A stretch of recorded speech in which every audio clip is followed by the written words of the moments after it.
Welcome to Catholic University's campus, the DC Grays' own home.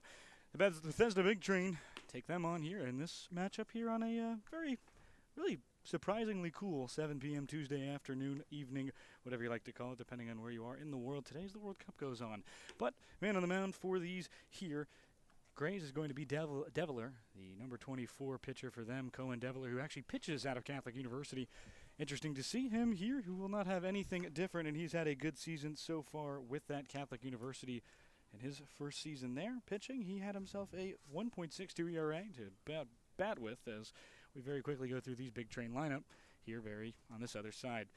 Cal Johnson will lead things off, the switch-hitting DH. Brennan Wright will tail him in the second spot. Machado will be the shortstop at hitting third, Emilio Gonzalez to bat cleanup from the first base side. Will Hack going to be that man following him in the 5 spot. Foscolo will bat 6th, Gramisty 7th, Carpenter 8th, and Zachary Malvasio will tail off this full lineup at that number 9 slot. I didn't really get around to it. I'm Carson Cass with Zach Lewis. How are you, my friend? Doing well. Played a round of golf in this lovely weather this morning and excited for a baseball game tonight. I am very jealous. I'm actually very bad at golf, but Johnson looking for a big swing here as he steps up and hits this one into center. It's under Sweeney Strawberry, the grandson of Darryl Strawberry. He is going to get the first out of this game. Well, Cal Johnson in the DH spot there. Always a big hitter, lead off as well tonight, hoping to provide a big spark off his bat in the start of the lineup tonight. Big Train are coming off of a loss, tailing a end of a 4-game win streak, putting them 5-4. They shot from first to third in this division as the top 2 teams, Olney and Gaithersburg, sit tied at 6-4. Big Train 5-4. First pitch to right is outside. Big Train in there away blacks with the gray pants as the second pitch just misses. Now 2-0 the count to the likes of Wright. Mentioned the game last night. Not quite how the Big Train would want to go as far as, especially the pitching was a little bit difficult spot for the Big Train last night. So they're looking to be more effective from the mound tonight against a gray spot that could make them pay from the bat if they're not cleaning that up tonight. Devalier, battery mates tonight with the likes of Bradley behind the dish as the 3-0 gets in there for strike 1. A right-hander out of this here Catholic University, which we're playing at. Second pitch from him in there as now a 3-2. Devalier, in his third year. Here comes that 3-2, just high, and Wright will walk on the man from Catholic. Hey, you mentioned we're here at Catholic University, a beautiful turf field and beautiful evening.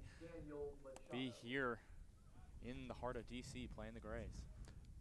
This Gray squad named after the Homestead Grays, or the current Nationals giveaway is the Homestead Grays uniform. Machado now up to bat, the switch hitting. Shortstop will go for the bunt attempt as gets past the likes of Bradley, but nobody saw where it was.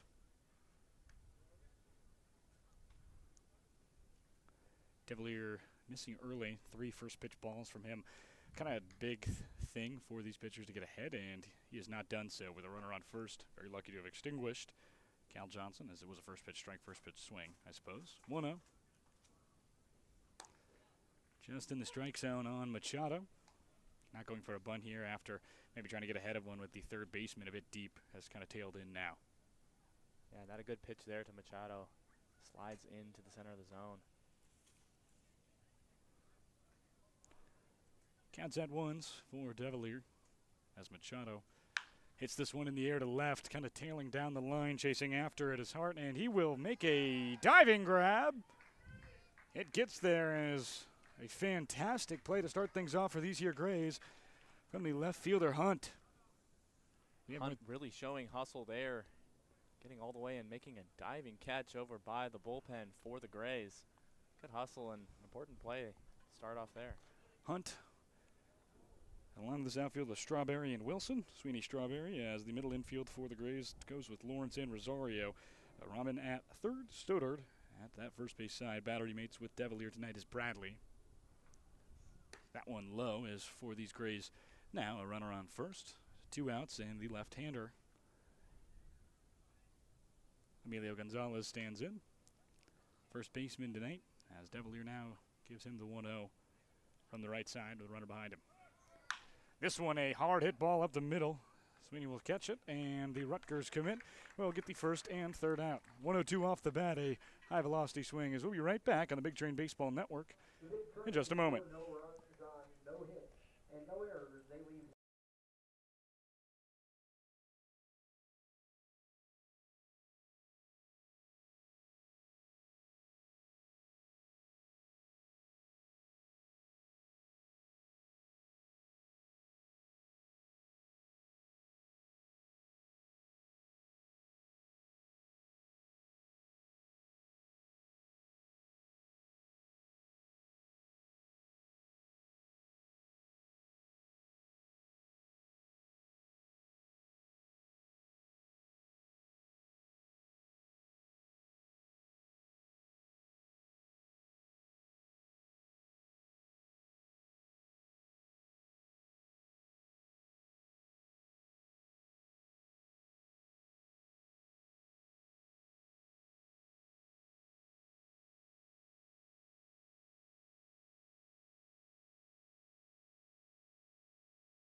Welcome back. Big Train are the away squad tonight, so they will have the bottom batting side of the DC Grays. Leading off for them will be Hartley Rahman. Behind him, Carter Sweeney, Strawberry Sweeney, the center fielder, Evan Rosario. Chased by Studdard, as this one is a line drive through that 5.5 hole off the chest of Machado. Not an error, but an infield single for Rahman. And to bring up Carter Sweeney, Strawberry, he'll be tailed by Evan Rosario. Studdard behind him. Xavier Bradley at that catcher spot will be batting fifth. Sixth, Connor Lawrence. Seventh, Evan Wilson. Eighth will be Freeman Hunt, and Parker Shenman, the designated hitter, bats at that last tail spot. No courtesy runners for either side today selected, as Strawberry comes into the box now. Rutgers commit, standing at just 18 months and 18 years and a month old. He's not 18 months old. that'd be one thing. As that one in there to strike one from Hoagland. He's the southpaw from Eastern Carolina University. Spending his season as a Pirate last year, one of two Pirates in this staff, both lefties, I believe.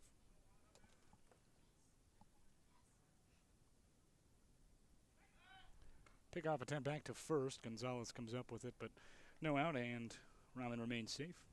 Well, and that's exactly how you would want the hitting to start out if you are the DC Grays. Rahman hitting it through the 5.5 gap over there and getting himself over to first base on the first pitch by the Big Train. That one low. Good pitch from Hoagland. The second appearance at the starting bump tonight, or this season, also tonight. One outing. He had a pretty good one. Ended up with the loss against Southern Maryland, where he only gave up one run. Earned. The other two deemed unearned. So 3 given up and a 4-3 loss. It was Bradley Gagan who, against a full ready lineup, couldn't get through all of them, as runner will go and will be in there on the throw that goes way to the left. Defense goes as follows for the Big Train. Foscolo in the outfield at left, Hack in center, Malvasio in right, Machado in right, run up the middle with Machado at short, and Carpenter in that third base position tonight with Gonzalez at first for both corner infielders. Cal Johnson in the DH spot with Gramisty playing battery mate with Hoagland. It's a long day. He's still here to go, but a good start for the Grays, who are very dependent on the stolen base to get runners in. Have had a pretty good lineup all around, but it's been the pitching staff that have been the main worry for them. 2-1 as Hoagland peers back. This one hit on the line, right field, chasing after it, and foul. we really do not have a great look at right field, so we'll either move the table in the off inning or we'll just not see it, and we'll give you what we can. Broadcasting here from right next to the Big Train dugout. It's a little nerve-wracking. Hoagland. It's a swinging bunt. Does go foul in time as kind of bounces towards Gramsci, who's trying to come up with a play, and it just sort of crosses the line as he collects it. Very close play and difficult to call, but second life for Sweeney.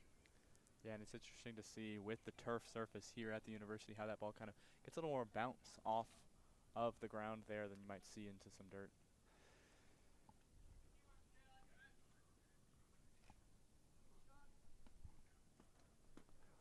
Two now from Hoagland with a runner on second base. It's the likes of Rahman, the first batter, who made it to second on a steal. 2-2 from the Pirate, with the only a 3 ERA this season. Southpaw delivers, and he got him. Good swinging pitch as down goes Strawberry swinging. That one finding itself in the bottom third of the zone. Really nice pitch from Hoagland there.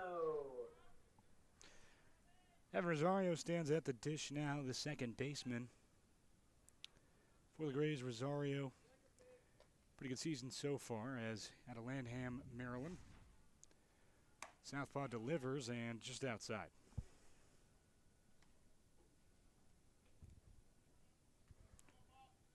Counts 1-0 here at Robert J. Talbot Field at Catholic University. Runner still on second with an out now for Hoagland, who goes for the pickoff. He'll be safe. Hoagland early trying to keep runners honest from a DC Gray side that loves to steal bases and play a little bit of small ball, just like the Big Train do. And so Hoagland being aware of that early and trying to make sure that they're feeling the pressure from the pitcher there. That one low.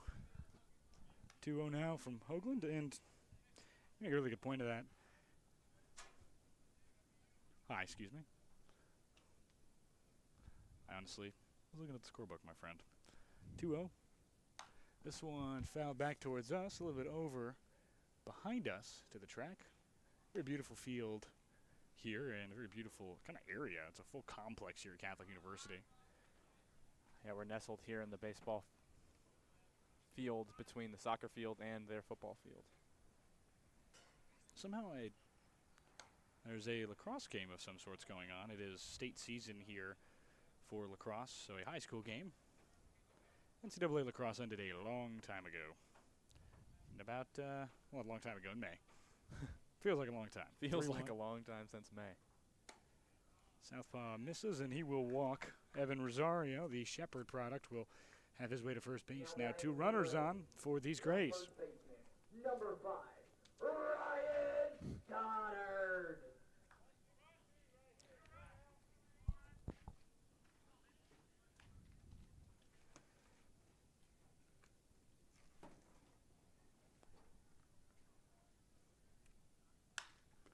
Ground ball, or fly ball, into center field. Hack settling under it. He will have the out. And now 2 outs in this inning is 2 aboard.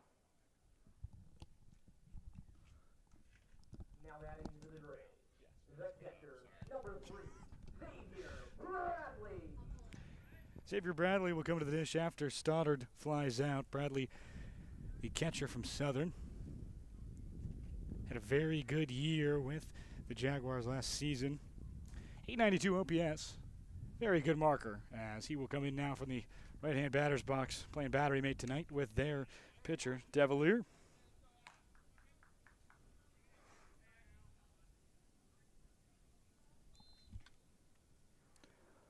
Count 0-1 now as Hoagland's able to touch that bottom portion of the zone. Here comes that 0-1 pitch.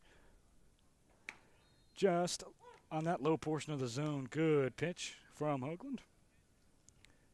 Moving through now this middle part of the order.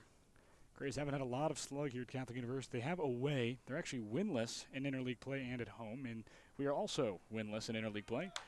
This one line foul as both runners go on the 0-2. It's been interesting, both divisions this season. Lots of parity between them.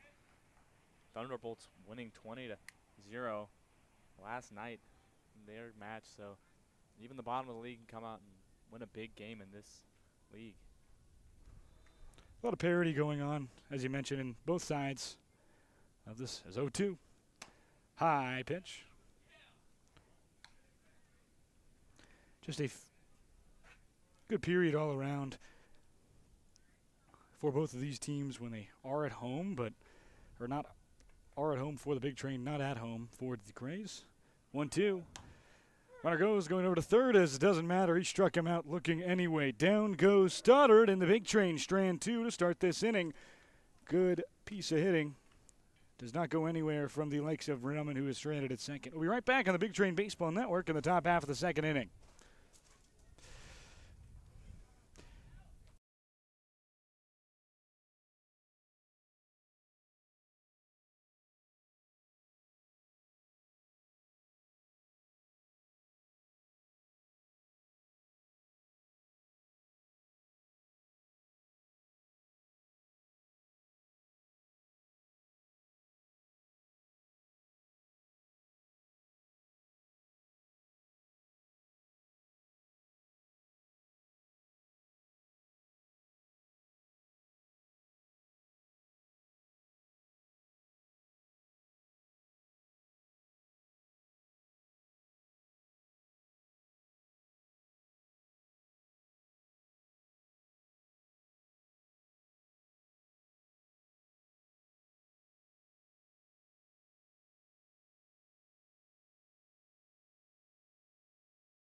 Leading off will be the center fielder, Will Hack, in this second inning.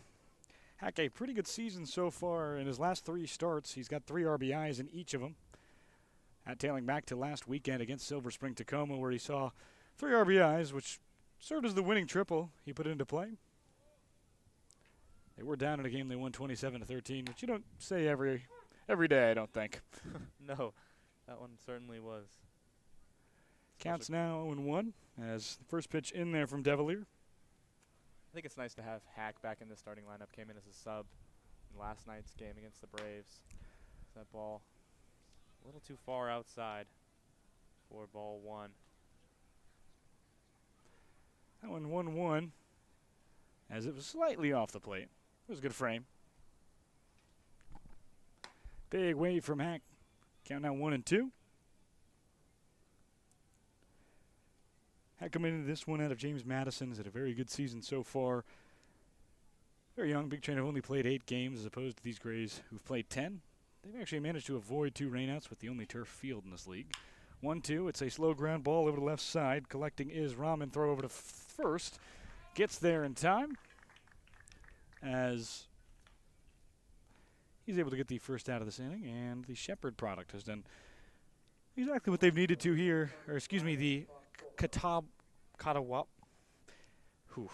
This is a tough one. It is Catawba, Catawba. I always forget that there's the O that is unpronounced, is not appearing there. That is how you spell the school's name. Interesting. They made it pretty far in the Division III baseball tournament. Actually, D2. They got eliminated by Tampa, I think, who went on to have the first three-peat ever. As member of this lineup, not in there tonight, Mirza father actually played, as Foscolo will take pitch outside again. 2-0 the count.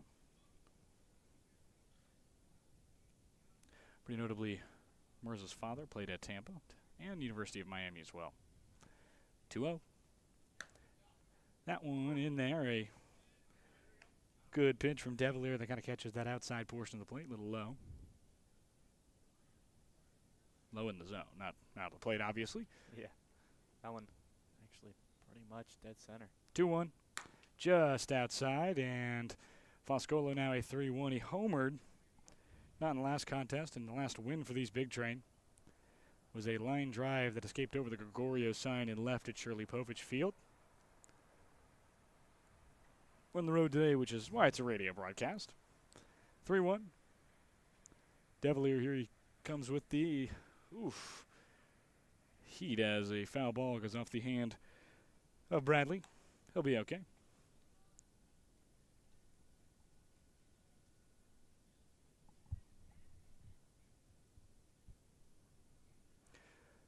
Bradley in now as the count is full. Foscolo trying to get the first hit of this thing.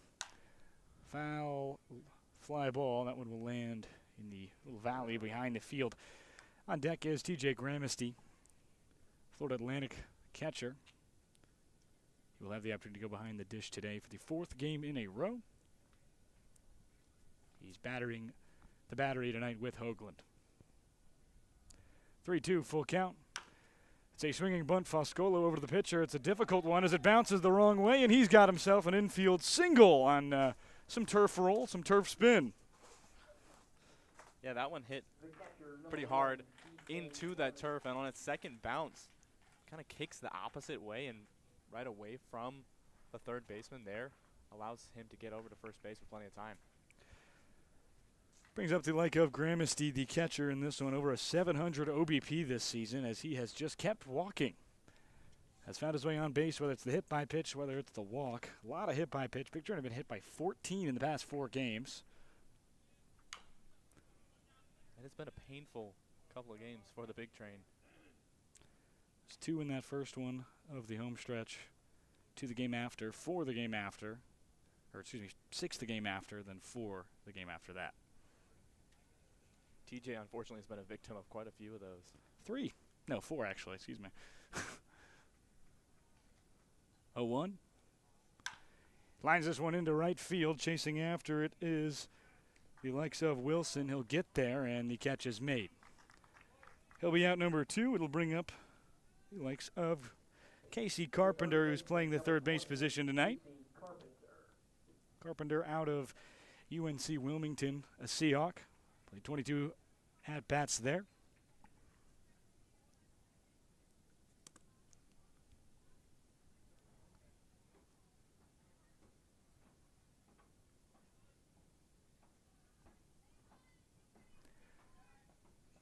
First pitch is just on the outside portion of the zone. Good one there. Heater of a fastball there in the zone. As Mirza just watched that one blow by him for strike 1. 0-1 now. That one just outside. Ends up in the other box, excuse me. There's actually only one plate, believe it or not. 1-1. He'll distribute on 11. Number 28 tonight, Casey Carpenter. He's got a bat with a pistachio lower half. Tape matches the white higher side. I would call that color pistachio. Yeah. It could be pistachio. 2-1.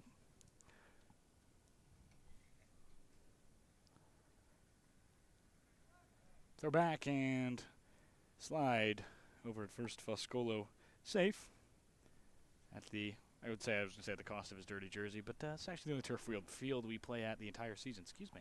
Early broadcast jitters for me, as it is, it's a little weird being right by this dugout.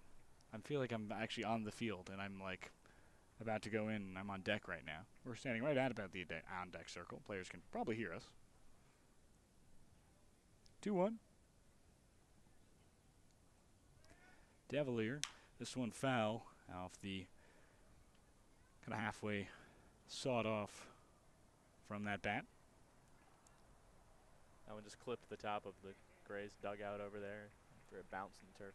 It's interesting to see how much of a difference there is for this Big Train team that has, you know, their grass field that they're used to playing on, and as well as everyone else in that league, is that one is hacked off foul again. Especially in Florida, there is a lot of turf fields. Okay. At the D1 level, I think there is a couple in the American. So the Florida products on this team probably a little more used to playing on some turf, but Yeah, especially the ones that grew up there. There's a lot of turf fields down there as it rains so much. 2-2. This one skied backwards and foul. Will make its way into the valley below behind us.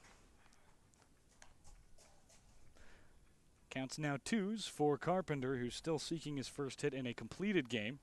He's got 4 hits in incomplete games, including a 2 RBI double against Olney, which will be played as a part of a doubleheader at some point.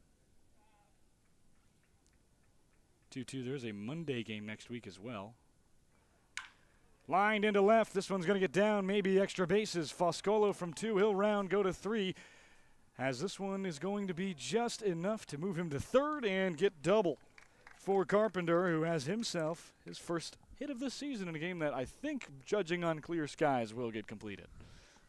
yeah, we got good weather here, and that one, good amount of speed off Carpenter's bat, 97 off there and carried about 295 into the back center fence area, so big piece of hitting from him there. Exit velocities sponsored by Grace, our head of stats today, who's also sitting at the table with us. Not too often we get that. We'll have her on the broadcast some point this year. Yeah, and it's fun to have our TrackMan data right next to us as well, able to give you even better stats and live updates. Waving at the first one is Malvasio, who is drawn to the plate after that double from Carpenter. Foscolo at third. He's got 2 in scoring position as he sees the 0-1. Just low as some extra heat on that one from Devilier. Pitches on that high 80s range on that fastball. That one just reaching 90 on that last one. Hey, I might have been right. Extra heat. 1-1. That one just a bit on that outside plate.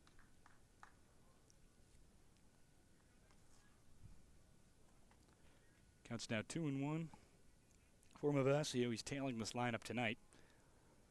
Got his first hit on Sunday. Pitched a few times. 2-1. This one is skied in the air left field. Settling under it is Hunt, and he makes the grab. Big Train Strand 2, and they will go to the bottom of the second and try and fend off a Grays team who's been hitting very well, but it's been the pitching that has been the struggle for them.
Hello and welcome back to the Big Train Baseball Network. Standing in now for these Grays in the second inning will be the likes of Connor Lawrence. It's filling in after Bradley ended last inning with a strikeout looking. Was his second of the game for Hoagland. 0-1. just a bit on the outside portion for the southpaw on the fastball. Lawrence, a shortstop tonight. And the number 14 for these pinstriped uniforms of the Grays. Blue hats, white and blue pinstripes going up and down the jersey and pants, as now the count 1-2. Southpaw Hoagland trying to extinguish his first third strikeout as he makes him wave at that one. A great breaking pitch, and Lawrence goes down swinging. Hoagland finding some rhythm and stride early in this game. His second batter struck out there and done well. Seemingly the most dangerous bat in this lineup standing in, Evan Wilson. Arguably there. He's batting 7th tonight. Wilson, a lefty batter out of the University of Richmond. He was the Atlantic 10 Rookie of the Year last year. Made for second team All-Atlantic 10. Was a perfect game freshman second team member in this college season. 0-1 from Hoagland.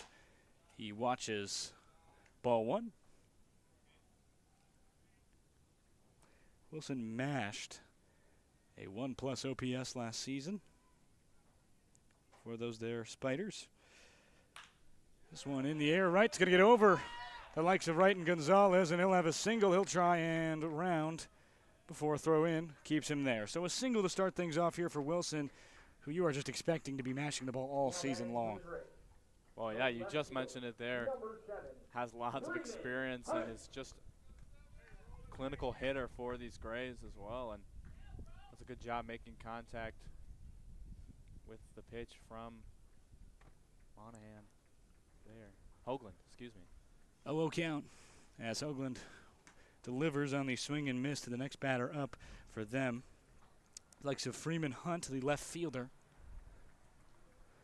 Hunt, the left fielder out of Dickinson, one of the many 6 players from Jackson Reed High School that are on this Grays team. 0-1 is that one just on the inside portion, a little low as well.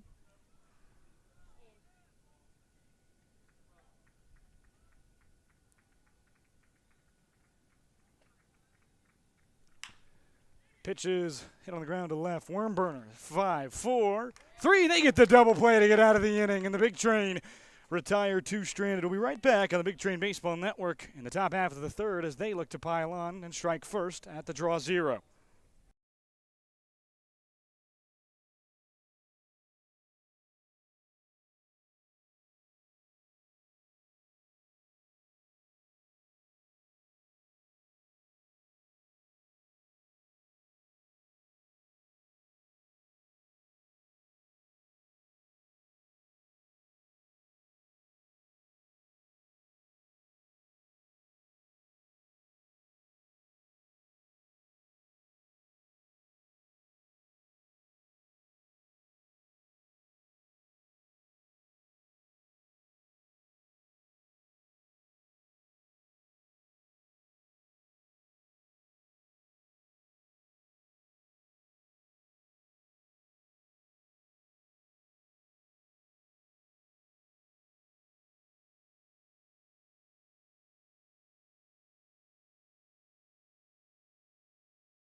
Two hits for both sides as we enter the top of the third. Cal Johnson, the switch-hitting Maryland commit, will come in here, designated hitter, leading things off in the third.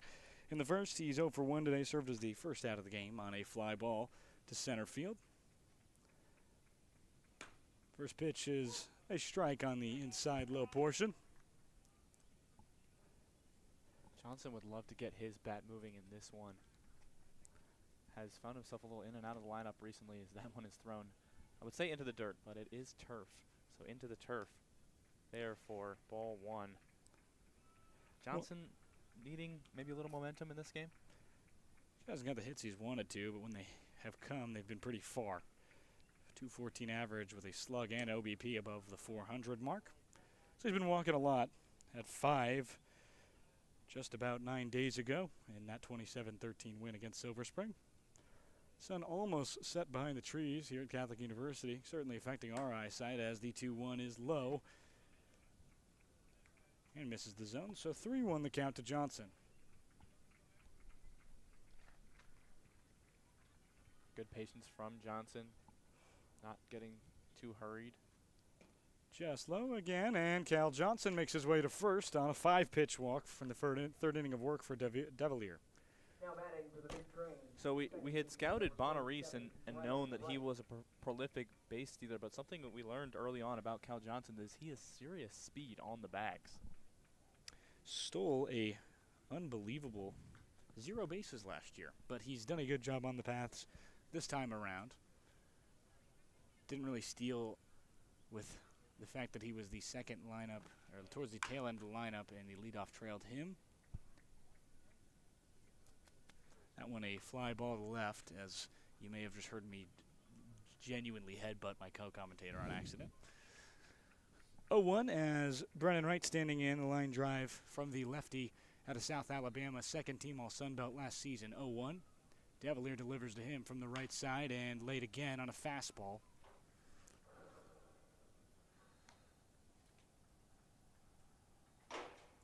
0 for 0 today. He walked in the first, ended up being one of the runners stranded. Has 3 already today by the big train. 0-2 from Devilier. He's got him in a good breaking ball spot as it's another fastball, and he kind of pokes it foul. Very good season in 8 games for the likes of Brennan Wright. At a 458 average combined with a 600 OBP and a 500 slug.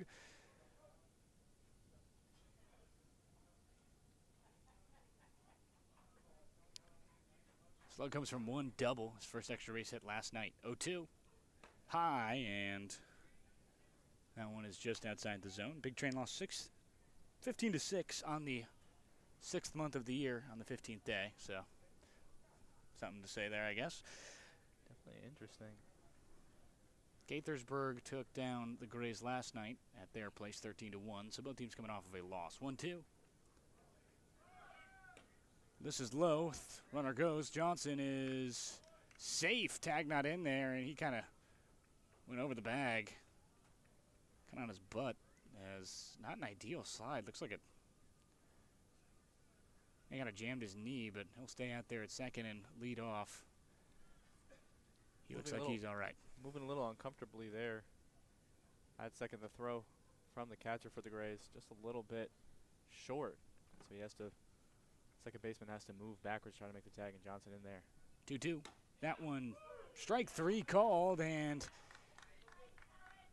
it's a difficult pitch to not lay off of, as that one a kind of inside breaking off speed. We'll bring up the likes of Machado after the strikeout from Wright looking. Machado flew out in this one earlier. 0 for 1 on the day. Had a pretty potent bat. It's been a little colder in these last 3. It's kind of been the same at the heart of the order, production coming from the very top and the very bottom of it. Machado, the only extra base hit from batters 3, 4, 5 in the last 3 days, was a home run to left. Foscolo and Brennan Wright, the only other XBHs in that time. And it was a double and a homer from the 2 and 7 spot in the lineup, respectively, on those days. Yeah, and it was quite the extra hit as it just sailed over that left side fence at Shirley Povich. That one had plenty on it by Picardo, but like you mentioned, you need to get a little more production out of the middle of this lineup for the big train. Shouldn't be consistent. It's, I think, a very small portion of the season where we will see them ramp up here. 2-0 to Machado as he waves at a breaking ball. Machado, very good season so far, despite a few days other way, but 2-1 the count now as Machado stands in from the left-handed batter's box again. This one low, 3-1 the count. Machado's done a good job walking And when he does, it kind of forces whoever's on the mound to pitch to him and doesn't leave him as vulnerable to the chase. Likes those lower breaking balls that sometimes just fool anybody. 3-1 from Devilier as that one is missed outside. Machado will walk to first with the free pass. The first baseman, number 45, Emilio Gonzalez. Emilio Gonzalez to stand in, the big left-handed batter. Reigning Triple Crown winner. He's the first ever Triple Crown winner in Cal Ripken senior history. 2025 reigning outstanding of the hitter of the year. Pretty obviously, as I mean, you win a Triple Crown for the first time ever. I would hope you're the best hitter. He absolutely was the best hitter in this league last season. Balk called on Devilier, and runners will go advance from second to third. And interested to know what that was. It looks like he kind of had some extra movement in his back leg after he'd come set, and not allowed. Can't do that. So runners on third and second now very suddenly for Gonzalez on the 1-0. Well, this is a big opportunity now for someone who has the hitting prowess of Gonzalez, and the RBI now just takes a big wave at that one for strike one. Gonzalez with a great opportunity to bring a runner home with pretty much any sort of contact. He's behind on a fastball. 0-1 or 1-1 is swinging bunt right in front of the plate.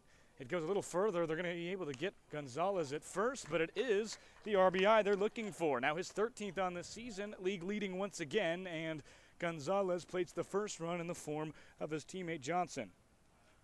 Definitely an interesting one there from Gonzalez. It stays pretty close to the plate, but the catcher obviously with no cover behind him to make the play at home. So Big Train score one run, and Gonzalez out at first base, but does bring in an RBI for the Big Train.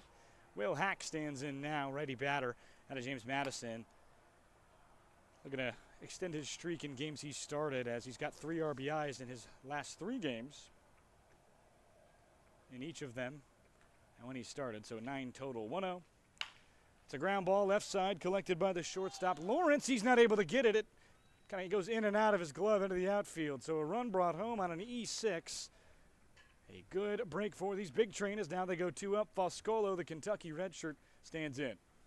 Well, that's the kind of play that Lawrence looks at his glove after and asks if there's a hole in it, because it seems like he thought he had it perfectly clever, and it takes maybe a slight hop right before and actually drifts just above it and allows the runner to get to first base and score a run.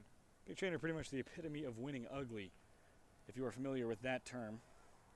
Have gotten plenty of innings this season without a single hit, where they plated 3 to 4 runs on 1 to 0 errors. Just walking around, putting batters, moving batters over with good fights in the batter's box that kind of force maybe an outside pitch that doesn't wave out and gets away from the catcher. It's forcing mistakes from these other squads.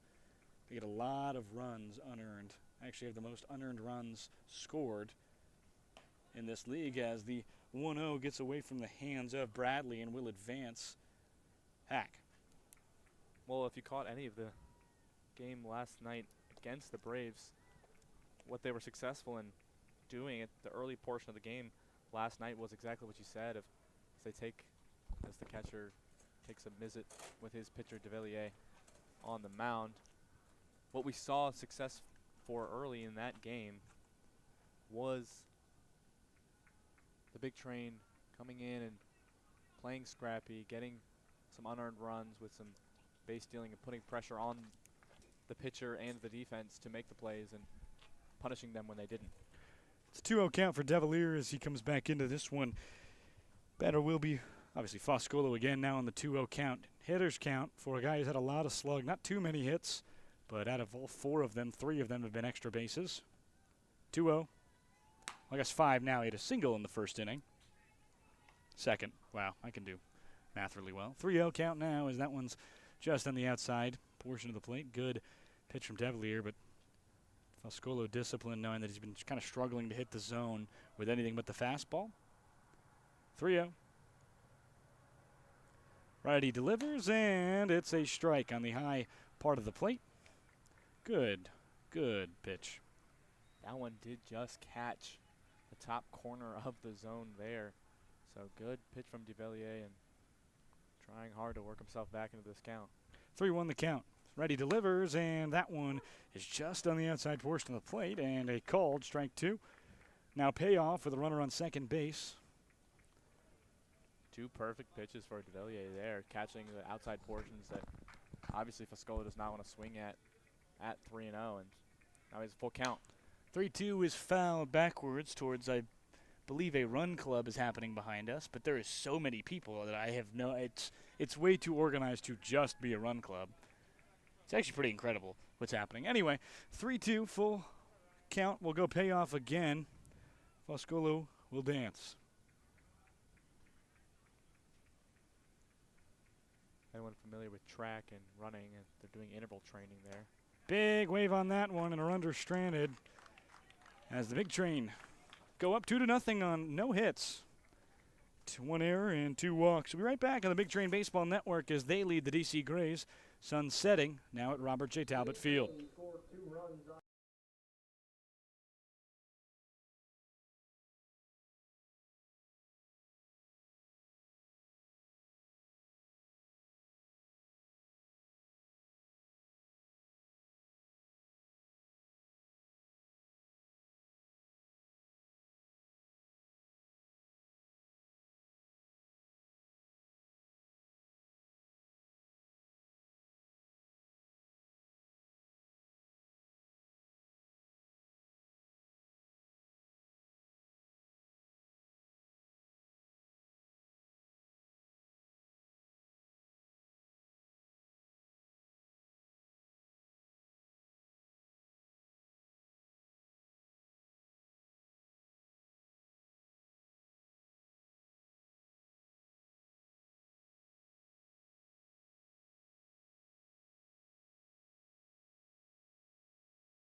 Welcome back to Bethesda Big Train Baseball Network.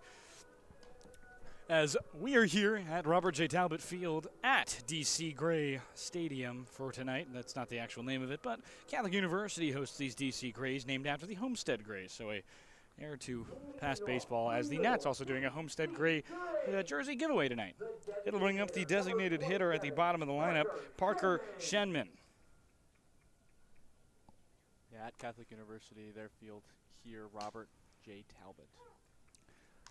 Strike 1, as that one just in to the designated hitter, Shenman. Hoagland still going. Southpaw misses high there, but Eastern Carolina product in his second start of the season. Went 3 innings against Southern Maryland last week. Feels like a lifetime ago. 1-1, he's behind in the box as Shenman waves at a fastball. If you're curious who Robert J. Talbot was, he was an old athletic director for Catholic University here. Has since retired, and they named a baseball field after him. 2-2. Southpaw delivers, and big wave at that one. Hoagland strikes out another. That's his 4th on the day. He's done really well. That one right in the center of the zone. A couple of Grays have drawn contact from him so far, and a couple of hits, but ineffective, and especially when he has runners on, navigating that well. Oh, it was a swing and a miss, and it fouls off Gramesty. Difficult one, just kind of goes into that neck chest protector area.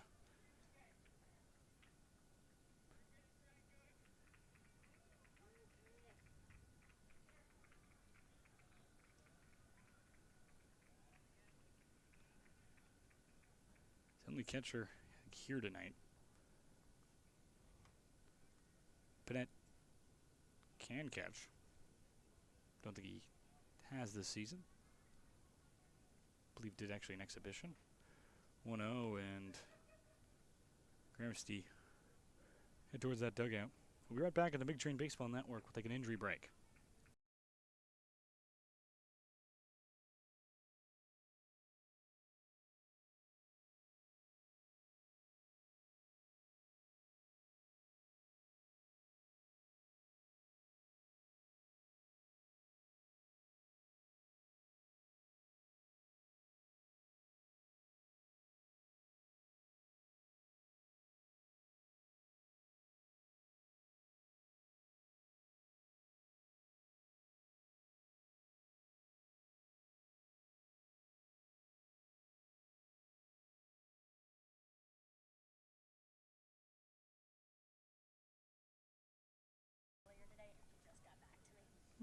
Hmm. 1-0. Southpaw Hoagland delivers on the 0-1, excuse me. Now 1-1. Scoreboard says 2-0 here, but it is 1-1. It was a swing from the man of the box, Rahman. Singleton stole one in his first at-bat. Leadoff man for the night at the second base position. Pretty baggy jersey. I always wear a bit of a baggier jersey. I always want to size up. I went double XL. I do love the look of these DC Grays jerseys with the pinstripes, classic baseball look. Ground ball right side collected by Gonzalez on the scoop. Fantastic play from him. It's knowing turf very well, and he does a good job to get it correctly. Big Train took a big note on that in the pregame, as it'll bring up the right of Cartner Sweeney Strawberry, who is the grandson of Mets legend, I would say, Darryl Strawberry. Yeah, and if you've been paying attention to any of our broadcasts this year, we've named quite a few players to the all-name Cal Ripken team. I think he absolutely finds himself a spot with those guys. Yeah, we have Turnip Seed probably at second for Gaithersburg. There's a few other ones even in this lineup. Drinkwine is a pitcher here, and I feel like that's just that's his name, and that's I think all you need to know on that front. 1-1. That's definitely going in there in the pitcher spot, somewhere in the rotation, as this one is a high fly ball foul. 0-2 the count now to Sweeney Strawberry, who struck out his first time up. Righty batter. And where's a white arm sleeve connecting. All blue despite being a Rutgers commit. He'll go there this fall. 0-2, this one in the air, and he'll get down for a bloop single. Collected in left by Foscolo, and another single in the second spot here. They have themselves a base runner in the third. Number 15, Evan Well, Rosario. Hoagland left that one over the zone, and Strawberry reading that well and making contact with it, sending it in to the gap and left. First pitch, southpaw delivering to the righty batter, Evan Rosario. He bats in that power spot at 3 tonight.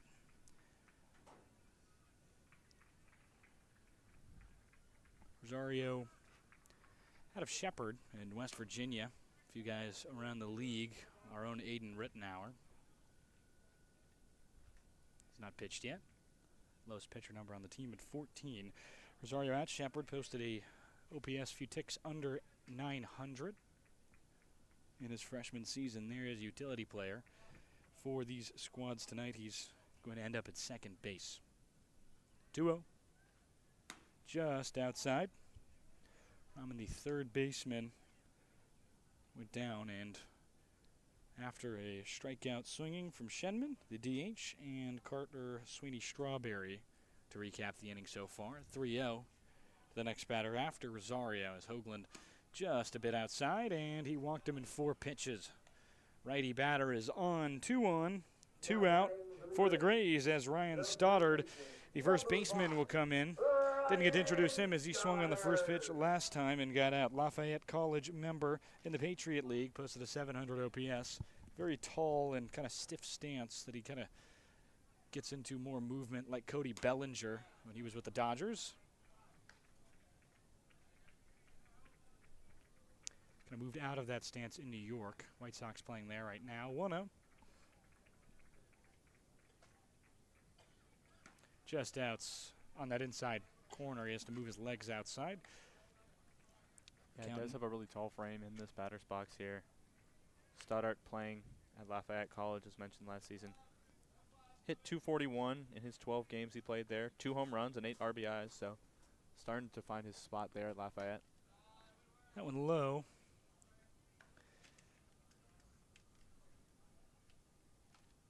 This season, he's brought in a total of 2 runs. Or excuse me. That's off, as that number says 29, which is not possible. They haven't scored 29 runs this season. 3-1. Small spelling error on my part, as Stoddard's going for his 4th RBI, and this could do it. High fly ball into left field, chased after by both, and it gets into the glove of Foscolo on the 3-1. They strand 2 runners. Good work from these Big Train. Hoagland goes 3 scoreless. We'll go to the top of the 4th as the Big Train moving through this one quickly. 2-0 lead on 2 hits, 3-4 the Grays. We'll be right back on the Big Train Baseball Network.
Devalier will come into this one, 4th inning of work.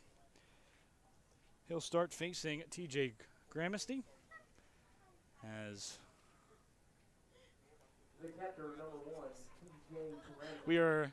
There was a complaint as Carpenter's talking to our statistician in front of us as Gramesty stands in about the rule that they're a rule. We'll just leave it there. Devalier's first pitch to Gramesty is low and on the inside portion. Bit low, kind of in the pellets.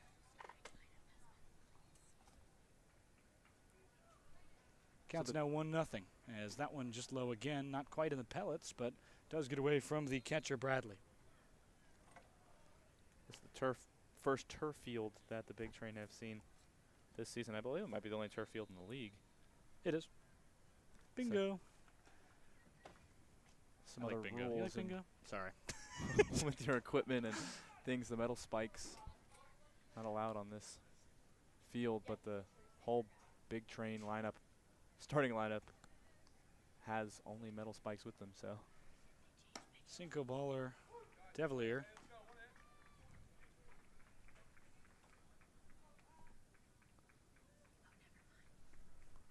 His 4th inning of work as this one skied in the air to right, settling under it is Wilson. He's got some difficulty with the light breeze, but is able to get there in time. Gramesty, first one to go down this inning on a fly out to right. Big Train will then trot the 3rd baseman Carpenter up to the dish against the sinker baller. He's actually had a lot of fly balls hit against him today. More fly outs than ground outs. First pitch high.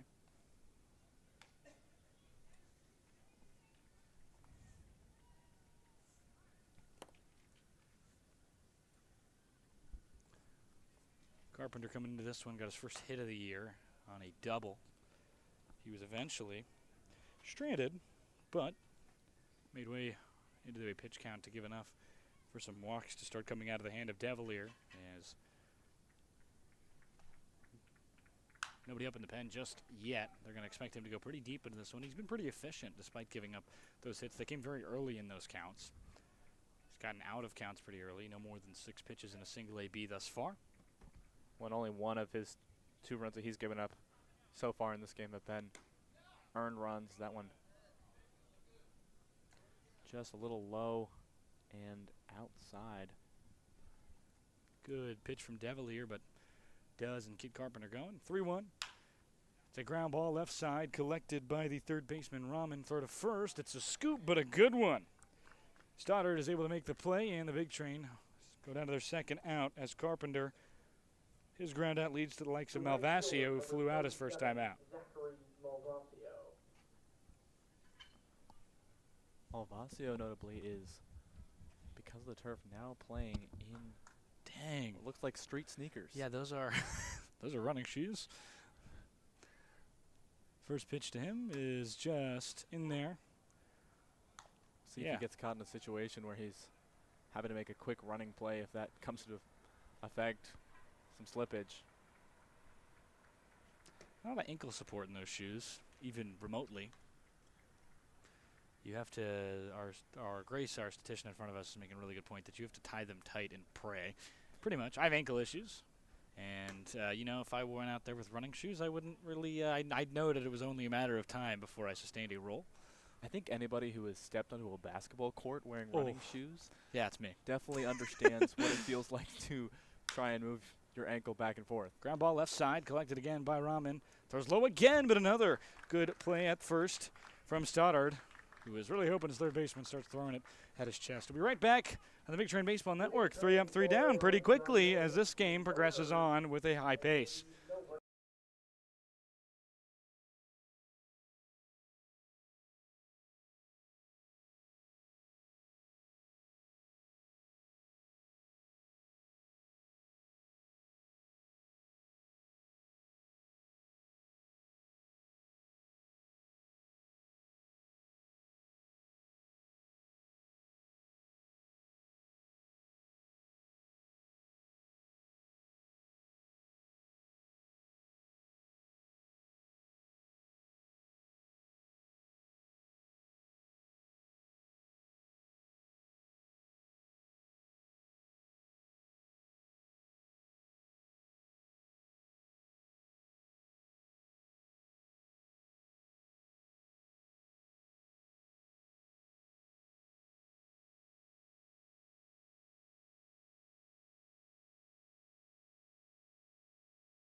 Hoagland into this one as the Southpaw delivers, and we make an argument. I have to really point this out. You looked at a red light and just said ultraviolet, and Why you know would what? you say that? Because I'm going to make a point about it that I think is pretty important. Mm. Everyone sees things differently, and nobody's been able to see the slider from the hands of Hoagland tonight. Ground ball left side off of the bat of the catcher Bradley, collected by the third baseman Carpenter, fired, and he gets his first out of the inning. I know you think that it excuses you to say something on broadcast to try and make me feel bad if you can relate it to the game, but it's still not a very nice thing to do to your coworker. In fairness, it was pretty funny, and you're smiling. For the viewers at home, I'm not smiling. He's got, I can see all, how many teeth does a person have? 26. No, that's the alphabet. That's, I think, maybe the same number. You want to count? First pitch Why is don't outside. you count my teeth, Carson? First pitch is outside to Connor Lawrence in this fourth inning.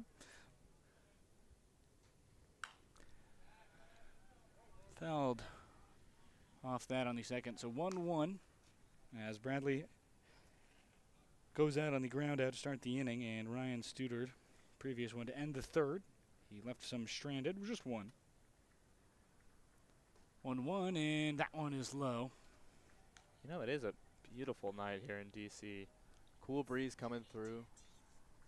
32 teeth, as 26 is the alphabet. 2-1. Hoagland, Southpaw delivers, and that one is just high. So there's between 28 and 32 teeth in my mouth right now. Do you have your wisdom teeth? I still have some, though. I haven't gotten them removed. You don't know how many, though. I can't remember. 3-1. I believe it's 2 or 3. It's kind of an insane thing not to remember. Really? Is it because then like you don't have them in a bag? They gave me them in a bag afterwards. Is that weird? Okay. 3-2. Sorry guys. Full count. I hope everyone at home is enjoying our peanut gallery audience around us tonight. It's a good pitch from Hoagland just on the inside corner.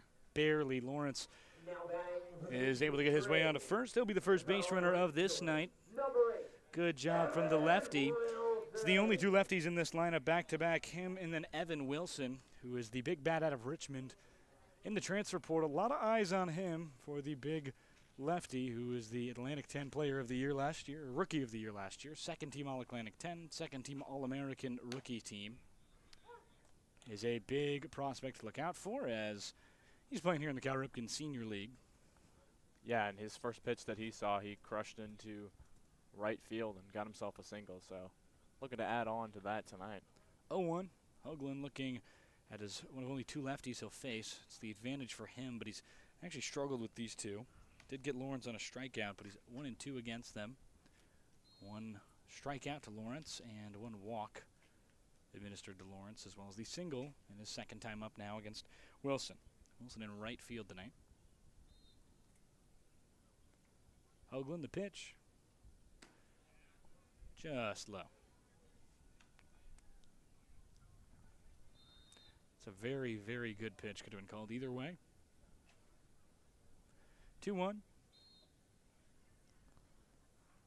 Sun setting as the cloud gets some yellow hue. 2-1 to 2-2 as that one's in there for a strike. Well, the last one could have went either way on the bottom portion of the zone, but that one, no doubt, whipped into the zone. This season, Wilson is hitting 133 with a 297 OBP. He has not had the start to this year they want, as Hoagland's pickoff attempt has the runner going, and they got him at second. 2 outs now with 2 strikes, and suddenly, very quickly, Hoagland has himself 1 out away, or 1 pitch away from ending this thing. Yeah, and good heads-up play there from the Big Train defense. Making it a little easier on their pitcher. 2-2. Way outside, and count will now roll full. We'll go payoff, nobody around. I really am curious what's happening behind us with that running club. A lot going on at Robert J. Talbot Field. 3-2. Just low. A fantastic pitch, and he walked him. A run that could have been called either way, and Hoagland will duel against a righty again. Freeman Hunt comes to the dish.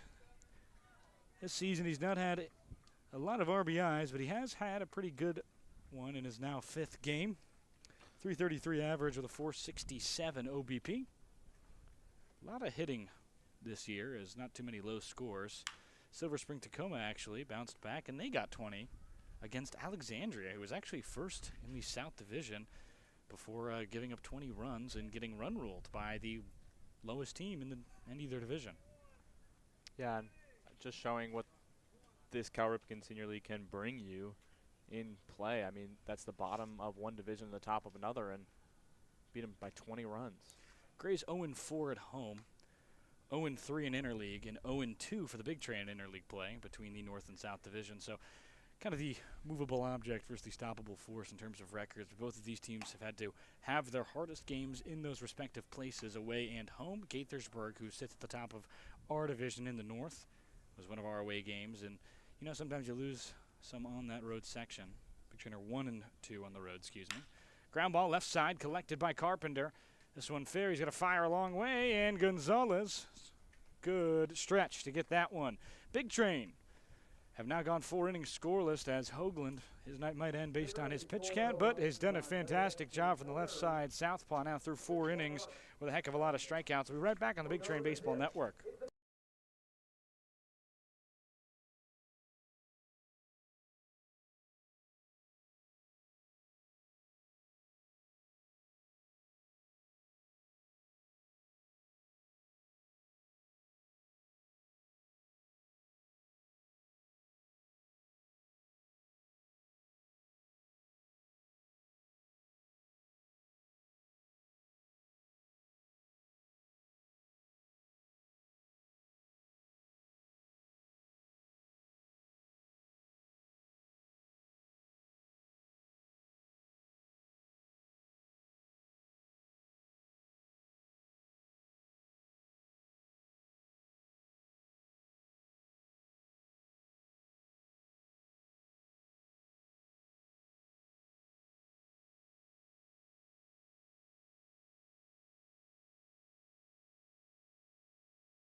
Sinker baller Devilier still in this thing. We've got a bit of a pitcher's duel. Only 2 runs given and a collection of 3 hits and 2 hits given by each pitcher. Devilier only conceding 2 and 2 walks. 1 earned run on the night. Big Train lead this one 2-0 as they enter the top of the 5th.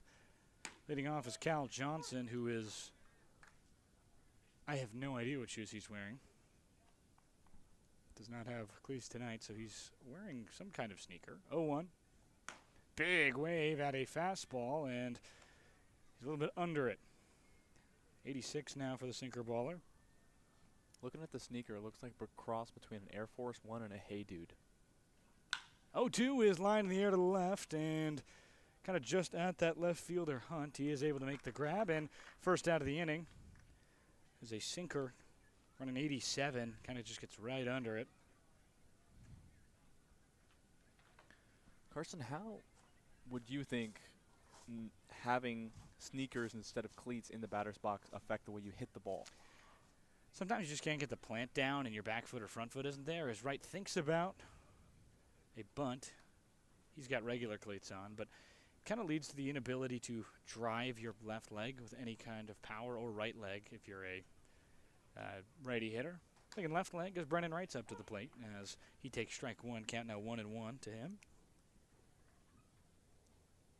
Brennan Wright, one of the lucky players to find some cleats that are not metal. 1-1, that one outside, now 2-1. I think he may use them anyway.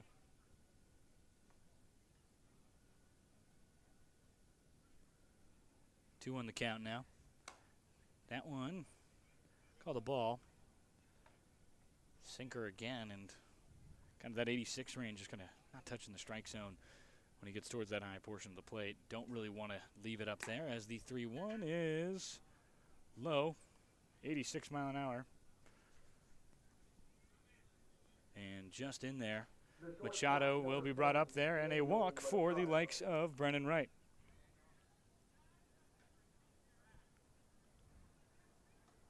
Wright, good patience there, gets himself to first base. He's another one that maybe isn't the typical base stealer, but has done a good job so far this season being scrappy and getting himself over there quite a few times. This one, foul ball. Definitely a hard one to make a play on. Actually, probably impossible. But 0-1 the count now. Machado. This one, he's got himself a walk. Ended up scoring. Was the second run to be plated. It was on the error that Hack reached on. 0-1. And that one just a bit high and outside.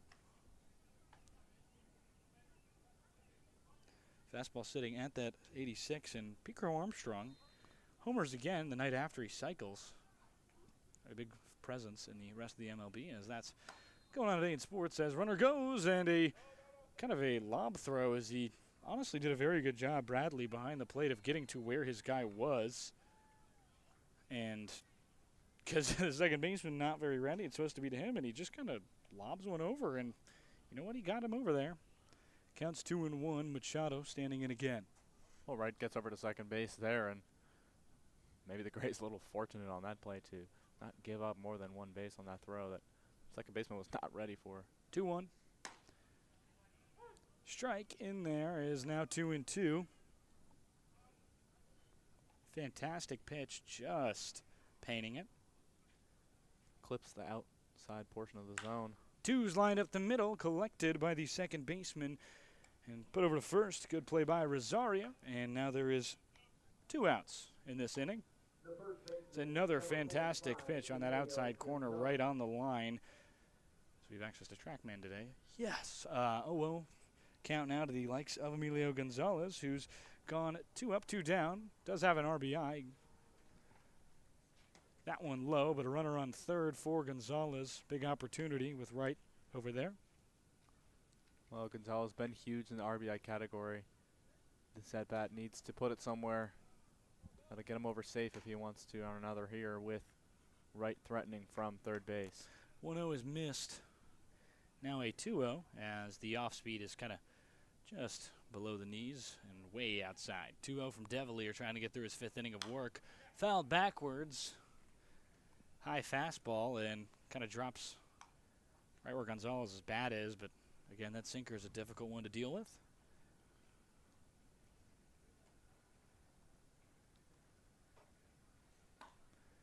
That one a little bit low. And 3-1 the count to the batter, Gonzalez. Runner on third is Wright, trying to find his way on, and Gonzalez will walk. It is just barely low. And he'll make his way over to first. A good job by him to watch that one go by. Could have gone either way, but goes the way for Gonzalez.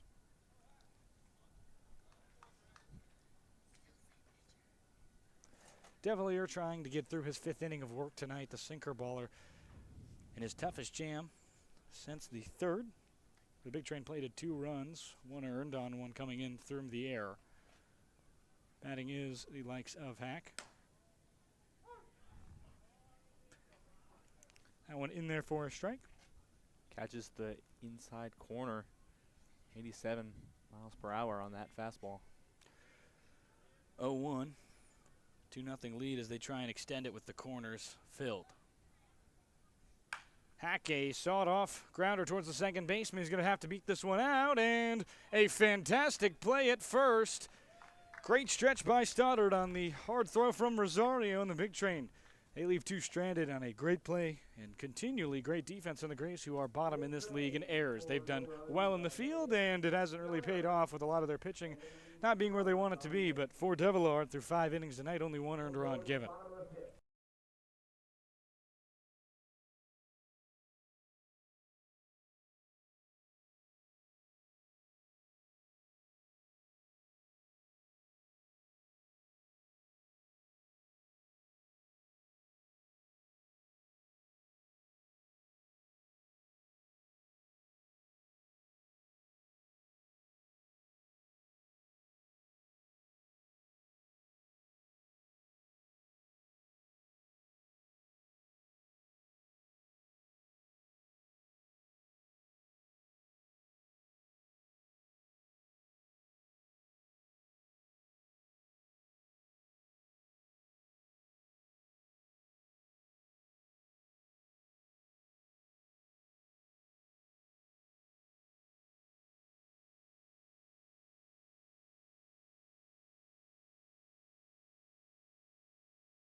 We've got a pitcher's duel here in D.C. as both guys deal, and Charlie Hoagland now going for his 5th inning of work. 3 hits given up, 4 walks, no earned runs or runs at all. 4 strikeouts as well for him. On the other side, it's Cohen Devilier, who's given up through 5 innings now. Only 2 hits, 5 walks, and 2 strikeouts. 1 given run on an RBI ground out. Had to be small ball as the Big Train scored 2 in the 3rd inning on no hits. They have 2 total tonight, both of which also came in the 2nd. So Big Train hitless since this 5th inning, or since this 4th inning, excuse me. Well, pitching has not really been the trend of the Cal Ripken Senior League so far this season. Lots of big hitting, scoring games, as that one is foul tipped into the glove for strike 1 for Hoagland. Charlie has just been wheeling and dealing tonight. Pitch count around 70 as the 2-1 is fouled back towards us. Thought I could low-key catch that. Forgot that there is a net. And also it was about 40 feet above my head. 2-2 the count. Just a couple of reasons why you couldn't catch that one. Yeah. And lack of a glove. You know, we could go on and on. 2-0, the lead, and a 2-2 now. Hoagland trying to extinguish Wilson. Count goes full. Trying to extinguish Shenman, excuse me. 3-2, and he waves it 1. 5 now for Hoagland as he collects his 5th swinging. We'll be right back with the others top of the half as Harry Randman comes through and just a great job all around. Right back, I did not mean to use scare. I always say right back on the Big Train based on that work. We're right back at the top because it's been a quick day. I apologize. I pump faked our producing color commentator, Zach Lewis. Apologies. Oh, well, this one high and just a little outside.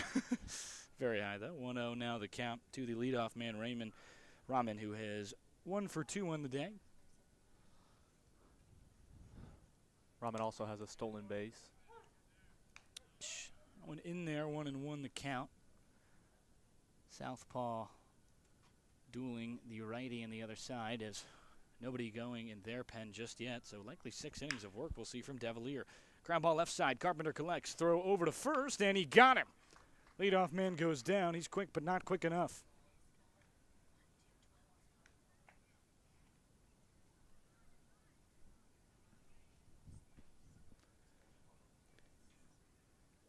Good play by the 3rd baseman, Carpenter, who has done a lot in that hot corner, seeing a lot on the turf. I do not envy any 3rd baseman who has to play on the turf. No, and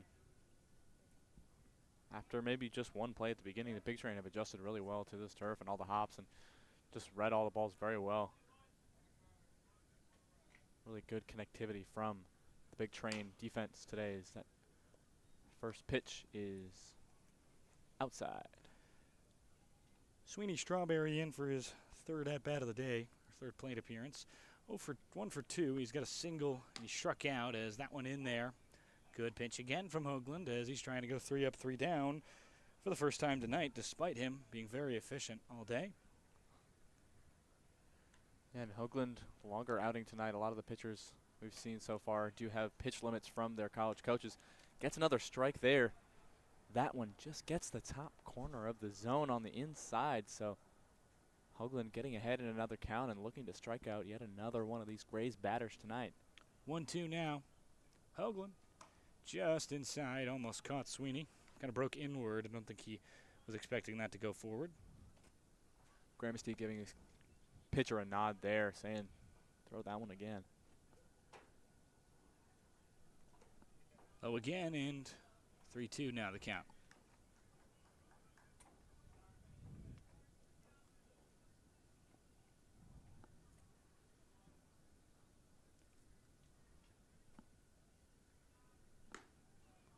That one just low, and the full count is a walk, so he won't go 3 up, 3 down at all tonight so far. Side is retired so far in 4, at least 3 times. So Evan Rosario will also try and break that streak after Sweeney Strawberry draws his first walk of the night. He is Darryl Strawberry's grandson. We've talked about that a lot. It is a pretty notable thing. Smash down the line, foul off the bat of Rosario. Rosario playing at Shepherd University. Played in only played 31 games at Shepherd. 0-2. Rosario. Standing in now is Hoagland trying to get his 6th strikeout on the night. Lefty. Ground ball up the middle, right back to Hoagland. Comebacker and gets the out. We'll be right back on the Big Train Baseball Network. Hoagland goes 5 strikeouts for him. See if he goes out any longer, but in that 70-pitch range, he has done just enough. 5 innings of shutout ball as the Grays will defend the Big Train in the top of the 6th.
Welcome back, Deviliers. 6th inning of work as he goes for his first quality start this season.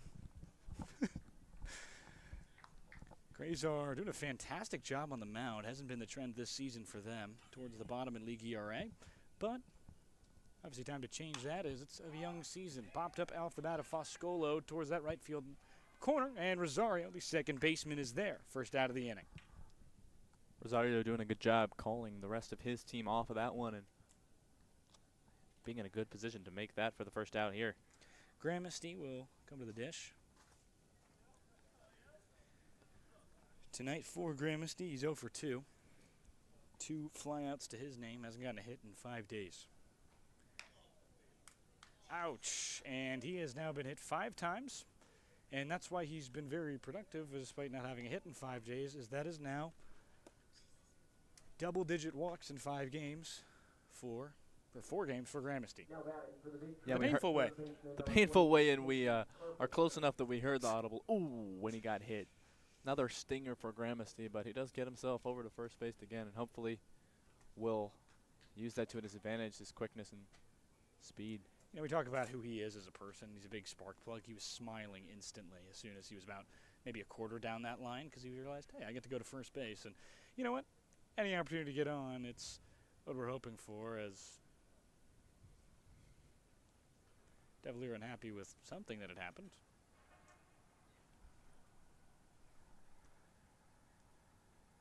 Batter now, Carpenter, third baseman, has been great in the field tonight. He'll watch strike 1 on the outside portion of the zone. Devilier now backed up by somebody warming in the pen.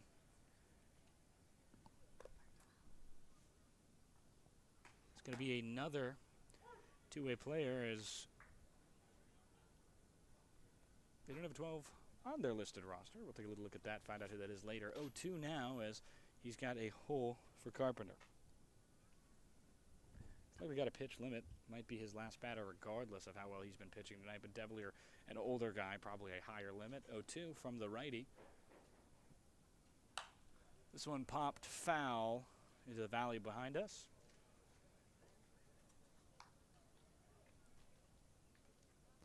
We haven't had too many balls head this direction, so we haven't mentioned it so far, but we do have 325 down Oh, yeah.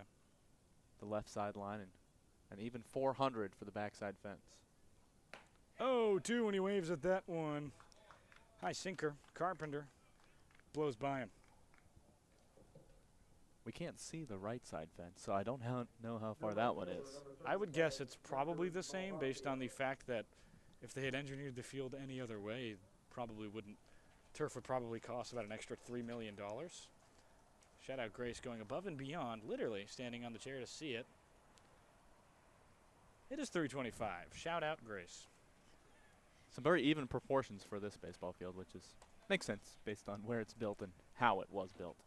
Bradley, that one's low. He's been great behind the dish. Said if you get away from him early, but he's done a great framing job. A lot of these pitches have been right on the outside. They've been called strikes that could go either way. Coin flip. Foul ball backwards, and White Sox had a hot start in New York. They're now down 10-1. So, not an ideal night if you're a White Sox fan, but oh, it actually just got worse. 13-10-1. 1-1 the count to Malvasio.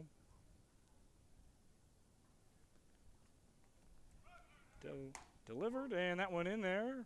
Runner goes, and another stolen base on the year for Gramesty.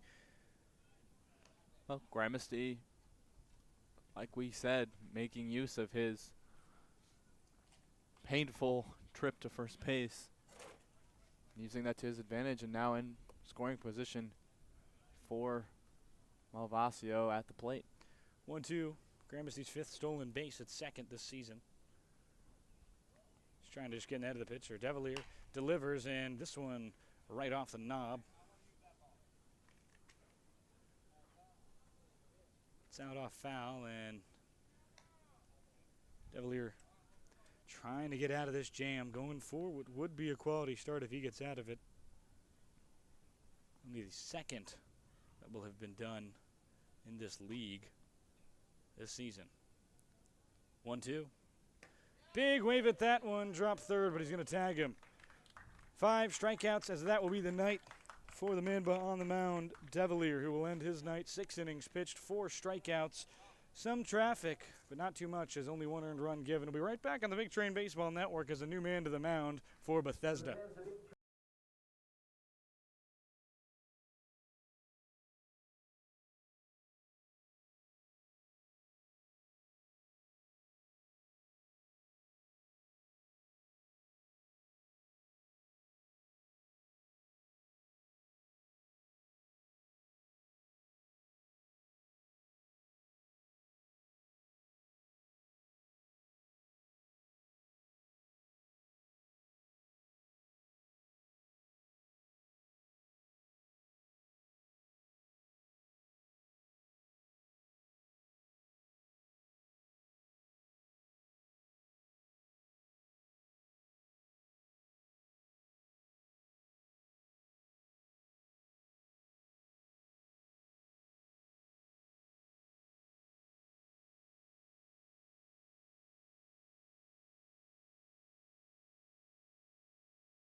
Entering the main game is Wines.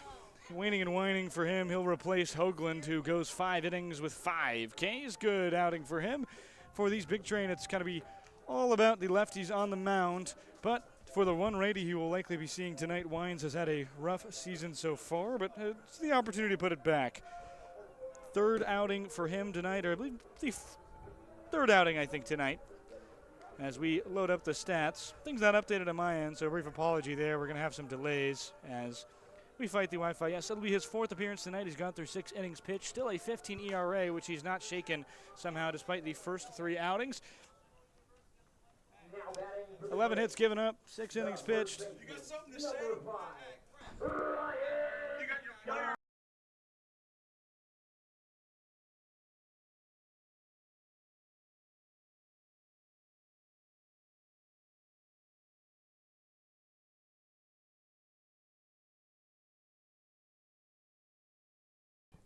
Apologies. Some words being exchanged between the staffs behind us. For your ears, we made sure you didn't get any of that. Standing in the box, it's the likes of Ryan Stoddard. Stoddard, the tall first baseman, kind of stiff stance, gets loose as he goes, a little lower. Season for Stoddard has gone not as well as he'd hoped. 12 strikeouts already this season. Average of about 150. And through his now an 8th game appearance, 10 games for these Grays. Not maybe the record they were hoping for so far this season, but needing to maybe put together pitching like they have in this game, along with their bats that have been hot in several occasions throughout the season. 2-1. Big Train forgot their plastic spikes tonight, so everybody's got running shoes on. Haven't quite run away with this game. 2-0 in the pitcher's duel as Wines misses inside the walk issue. Kind of continuing to plague him. It'll be the second walk of the season in his 8th game for Stoddard, who has not been too disciplined at the plate with about 6 times the strikeouts to this point. Not quite what you want to see from Wines. Needs to find the zone here. If he wants to keep what is a slim lead for the Big Train. Man up is the likes of Bradley, who was on the Catcher of the Year watch list, the Buster Posey Award, on the mid-season finalist list. Did fall out of that group, as that is a 20-man watch list and a 5-man finalist group. Had a very good year at Southern regardless. In the SWAC. 1-0. Just high and outside as discipline continuing after now 5 balls, turning to 6 and 7 pitches for Wines. Other ECU counterpart, he's from the right hand. So a different look here as the righty standing in. Watches, strike 1, that one just high and out. High and on the upstairs portion of the plate, glove side.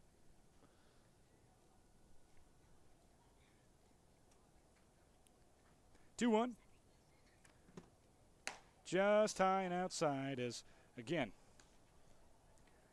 that's got to be the missed spot for Wines this season. Upstairs been a little bit of the issue. Upstairs out, upstairs in.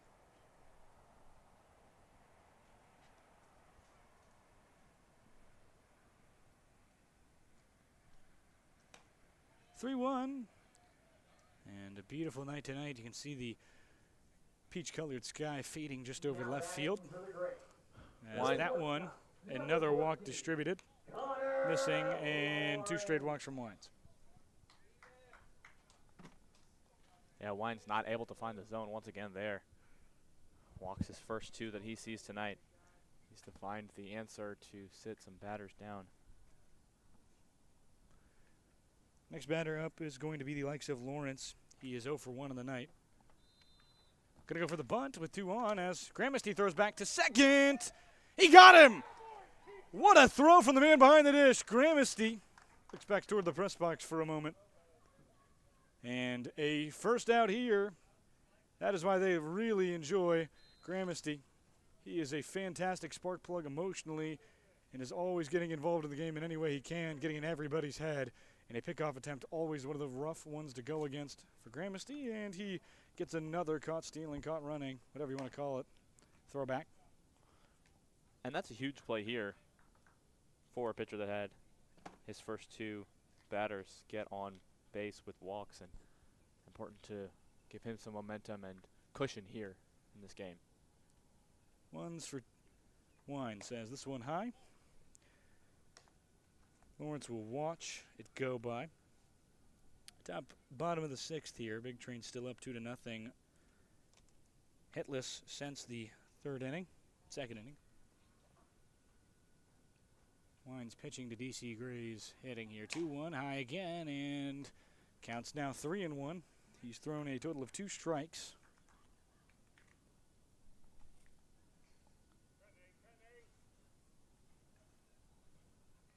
High and outside to the batter. 3-1 the count.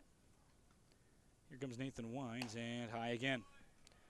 Just needs to get the delivery a little lower, but thanks to the throwdown from the man behind the dish, only 2 on with 1 out, despite 3 straight walks, and Lopez will have a brief meeting.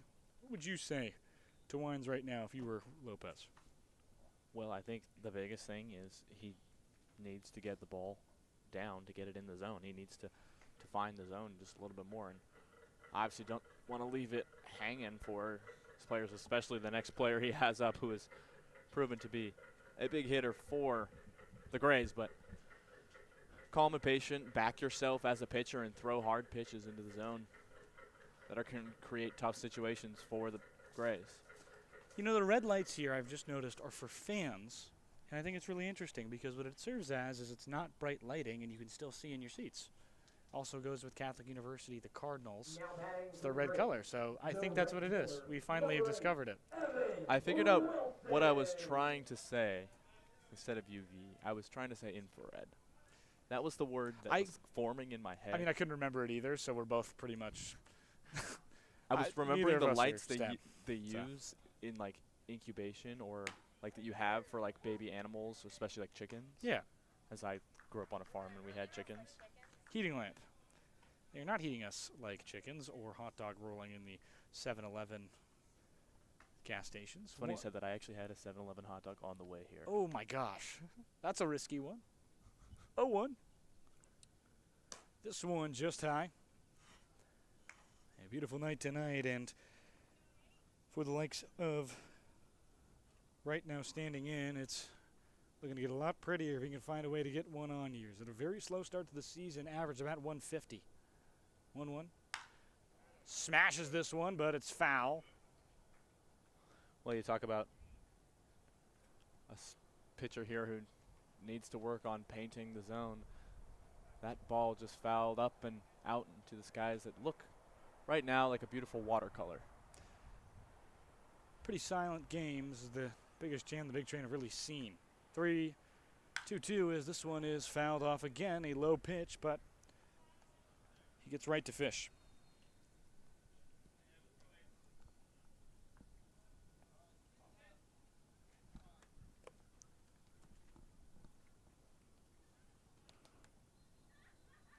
Two. This one popped just barely foul as it actually hits off the light. And we'll get right to 2 waiting fans. That one came off with a nice ping. We're here as we are enjoying a beautiful sunset colors over the field at Catholic University in DC. As you said, a quiet night here, but a beautiful and peaceful night for a game of baseball. 1-2 Wines. Got him fishing as it's another foul ball. Gramercy tried to collect and couldn't get there in time. Glove went down on the ground, and 4 straight foul tips now from Evan Wilson, who is one of the highest touted kind of transfer portal guys, but he's come now to the CRBL and has not had the season he's been hoping for in the Cal Ripken Senior League. 1-2. Just needs something that gets past the infield to score a run. 1-2. Foul backwards, and we're drawing now at the longest at bat of this game. 9 pitches. Wines, who was struggling earlier with the walk. Still a 1-2 count. It's been a 1-2 count now for 5 straight.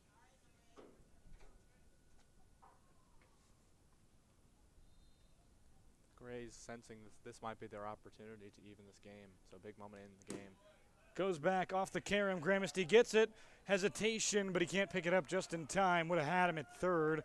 As not the best play from Bradley, who kind of hesitated on his way to third. Didn't really need to. You got to go anyway. And with the guy behind him, he is not caught.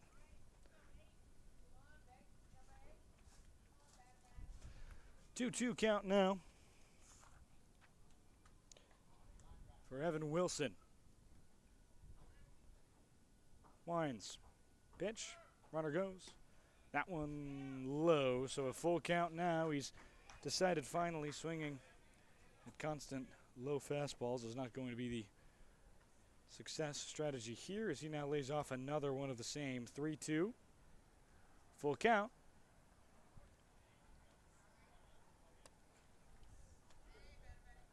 Wines in a jam here. Throws full count into the dirt. Puts Wilson over to first base. Bases loaded for the Big Train and for the pitcher Wines here in the bottom of the 6th inning. Some pellets kicked up, and this is a dangerous one. Grays have Wines surrounded after 4 straight walks. You're very thankful for the pickoff attempt as they head to the bullpen. We'll be right back on the Big Train Baseball Network as a new arm to replace Wines will come in. Everybody surrounded.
We've got a jam operator. Kaiser Smith has never entered a game without a runner in scoring position this season. Tonight, no different. Bases loaded for the Grays. 2-0 lead. He'll have to maintain it. Tying run is at second base. Leading run at first. Man at the dish would be a 2-run lead. Not the kind of guy you want to pivot pitch to. It's Freeman Hunt. Hunt this game has not had a spectacular one. 0 for 2 with a grounded to double play. Third plate appearance, and he has got one of the most difficult arms out of this pen. Yeah, not the outing that Wines would have wanted. Was not able to get a single out. The only out coming while he was in there from a pickoff attempt from Gramasty there. Kaiser Smith so far this season has a great 1.23 ERA so far, and able to strike out 9 batters. So the person you want in this situation is him. Hopefully he can come through and deliver. Needs to get another ground and a double play from the only batter who's done so tonight, Freeman Hunt. Hunt, a left fielder, hitting about the 400 frame, 600 OBP. He's got a jam, and he's going to have to operate. Now batting for the Grays, the left fielder, number 7, Freeman Hunt. Smith. Dangerous to a contact hitter who just needs to get one past any infielder.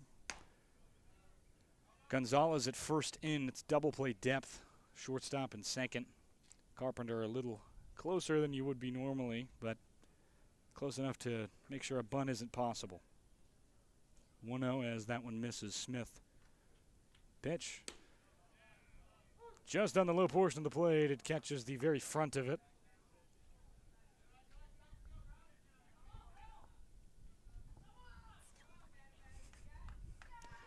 One and one. Smith, the FAU Owl, 1 of 3 on this team. Just outside as the off speed can't break there. 2-1.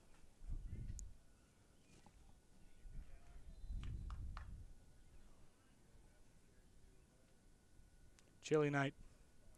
Just outside again. The pitch wide. Hunt will watch. And Kaiser Smith has only given up 3 walks this season. This one would draw the Grays within 1. 3-1 the count. Has to fight his way back into this. Big pitch for Smith here.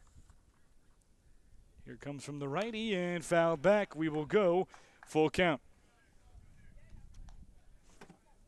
Kaiser Smith, a very patient pitcher, takes everything one pitch at a time. That ball came in at 91 miles an hour, so coming up with some real speed. Dead center of the zone in that last pitch. It's a situation now that you are very thankful Gramasty caught a runner, because have a double play ball to get out of this one. Only 2 outs to leave. 3-2.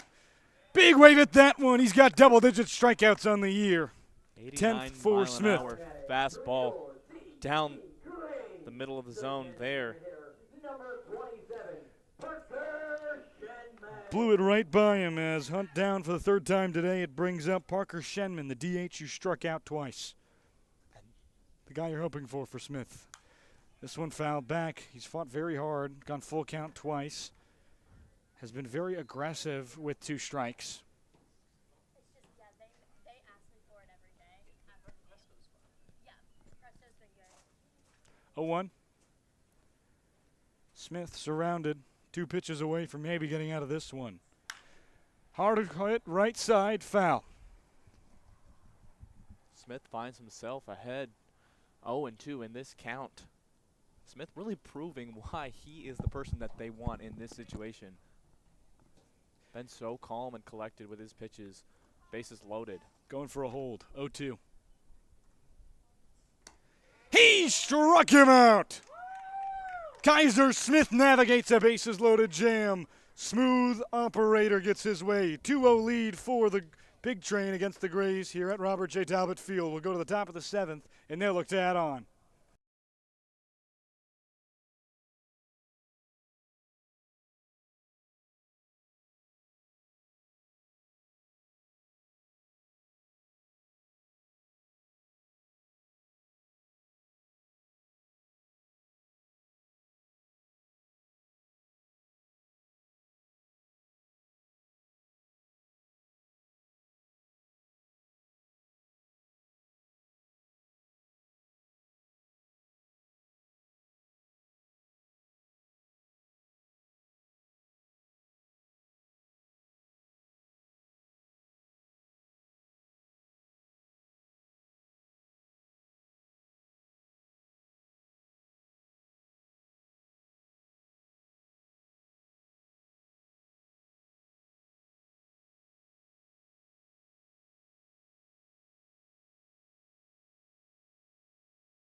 They'll call on Nick Dolben out of the pen. It'll close the books on what has been a fantastic day for Devilier. It's a fastball, slider, curve guy. So a 3-pitch mix out of the pen. 2 breaking pitches, and Cal Johnson, leadoff man, will have the first opportunity against him. Dolben a 10 ERA in his last season at Coppin State.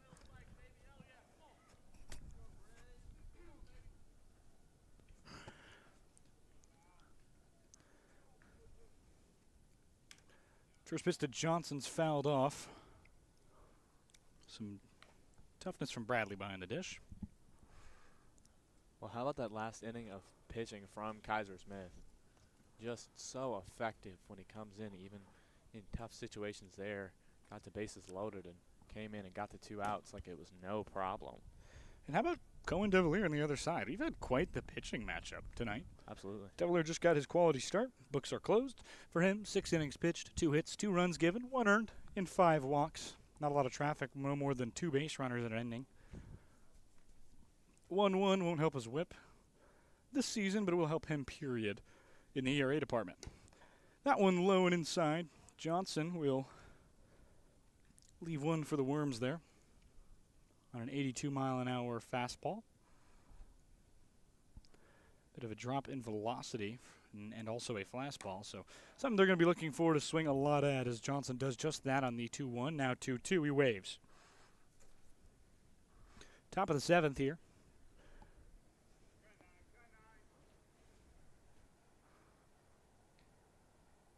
Twos, and he got him. Strikeout from Nick Dolben in his first appearance this season out of Coppin State University, and the bats continue to be fairly silent for these Big Train. They have not collected a hit since the 2nd inning. Yeah, and they only have 2 on the board so far today, so they're behind 1. The Grays having 3. Brennan Wright stands in as he watches the first pitch go high from Dolben. He's 0 for 1 tonight with 2 walks. Ended up being able to steal 1 base as well. 1-0 as that one in there for strike 1. Well, and on a night that it is a pitching duel, the Big Train getting themselves in a good situation in that top of the 3rd. Ropes one into left. Chasing after it is the left fielder Hunt at the track. He makes a good play on it. A well-hit ball as that one leaves at 85 off the bat of Wright. Brings up Daniel Machado with 2 outs as they go 2 up, 2 down. Machado with 2 outs. Made good contact with that ball. Went about 304 into center field. It's a long track because it starts right about there and always a little bit longer on the turf field. 1-0 is missed. Machado in his second 2-0 count of the day. He was able to walk last time he saw it, but to just get on any way possible.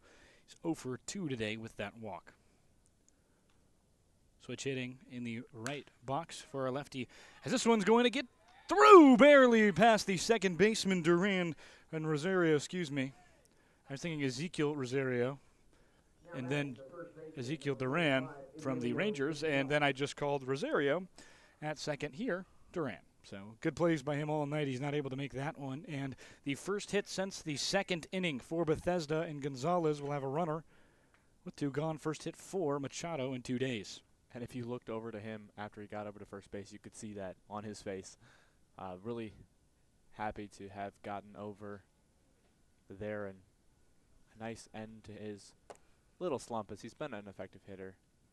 Catcher electing to go and have a quick chat in the mound, and that's already over, and he heads back to his spot. Looks like it was a missed sign. He was throwing a number down that maybe he didn't really get or really didn't want to go through. So a bit of a brief meeting. Something to note is this is Dolben's first outing for the Grays. Just joined the roster this morning. First pitch and low to Gonzalez. Gonzalez, 13 RBIs. He leads the league by 1 in that department. a lot of them 5 exactly, coming against Silver Spring Tacoma 9 days ago. That was his first RBI today since that period. 2-0. Dolben. Mash down the line, and it is fair. Gonzalez will round. Machado headed to third. He's going to go home. Play will be at the plate. Gonzalez settling at 2. Machado slides. He's well safe. Big Train have a 3-0 lead in D.C. and 98 off the bat. Frozen rope off the bat of Gonzalez. Huge hit from Gonzalez, who continues to come up big in big moments for this Big Train. Gonzalez rounding first and making his way to second as Machado clears the bases there. Second time scoring for Machado this game, and a 3-0 lead for Bethesda now. That is a big piece of hitting, and his 14th RBI in this season as he stands at second. And it seemed like a couple times as that pitch is wild from Dolben there for the first ball. Be Will Hack. He's 0 for 3 tonight. He's got a chance to add on to this lead. 2 outs, trying to keep the line moving to Ryan Foscolo, who's on deck. 1-0 misses low, and now Dolben suddenly struggling with that control after Gonzalez roped one into the right. Well, and what I was getting at is Gonzalez obviously came into the season as a huge home run threat, has not had one yet, and that ball is inside again. Dolben losing his control. That goes to 3-0. But Gonzalez still really been, he's the leader so far with the Big Train in RBIs and just been really crucial in big moments as Dolben does not find a strike in that at-bat. 4-pitch walk for Will Hack sends him to first base. Last 6 pitches, it has been a ball, 98-mile-an-hour double, and 4 balls falling. So Ryan Foscolo, who does not have as high of an average as maybe he would like, a lot different than his season in Delray Beach last year where he had a lot of singles. He's got a lot of power, and Dolben is not exactly in a space he wants to be in. The pitching coach comes out, and she will have a conversation with Dolben, try and put things back together for this team here. Kellyanne Jenkins, the pitching coach for the DC Grays. She's also Jackson Reed's pitching coach in the spring from Potomac and played for St. John's High School. I believe the Cal Ripken Senior League just put out a very good article I just read about her. I, for some reason, thought she was an Alexandria coach, which is why I saw her today, and I was I like, believe that was a different coach. Was it? For the Alexandria. Was it? I saw that article as well today. Okay. 0-1 as that one's in there for Foscolo. Another cool fact about Kellyanne Jenkins, she played and pitched at St. Mary's College of Maryland and became the first female pitcher in NCAA history to receive a win on the mound. I remember seeing something about that. Very cool for the woman who's trying to help Dolben through this one, as now 2-1. Her excellence. Still struggling to get him into the zone as Foscolo just kind of waiting for a pitch here. He can mash. That one missed high and inside to him. The righty batter out of redshirt Kentucky. Big wave at a low breaking ball as that curve got him going.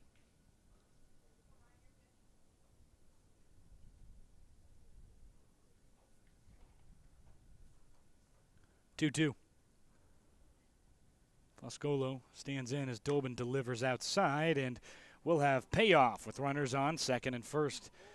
Gosh, it's a good feeling to see so much high-tension baseball. Yeah, you can feel it in the air of this one. Big moments. Pitch. Mashed. It's into left field. Could get down for extra bases. It will. He rounds for second. One runner will come home in Gonzalez. Trailing him is Hack. And a stand-up double. No challenge for a play anywhere. A good piece of hitting in this one. Getting broken wide open. 2 more runs on the double from Foscolo. It's 5-0 Bethesda. Foscolo, the big hat big bat of the Big Train recently. Home run 2 days ago, and a big piece of hitting here. That one hits against the center field fence and brings 2 runs in. Gonzalez scores, as well as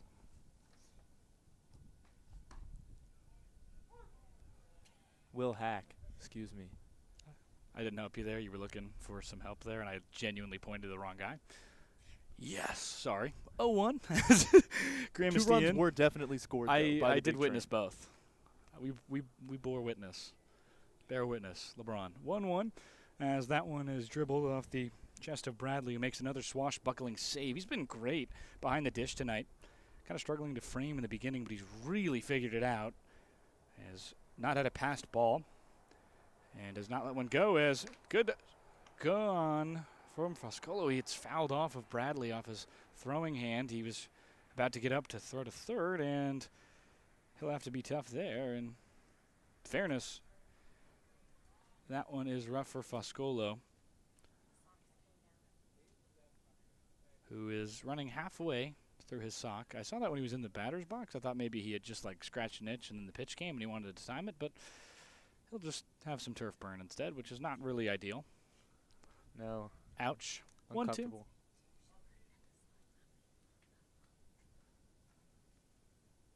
Had a really good jump on that one, but Gramsty fouled it off. 1-2 the count. Dolbin delivers way high, and Foscolo can jog. Wild pitch will get the runner to third, and now one in scoring position for Gramsty, who's looking for his first hit in 5 games, including today. So 4 games hitless into this. 1-1 count, trying to keep the mind moving for Carpenter.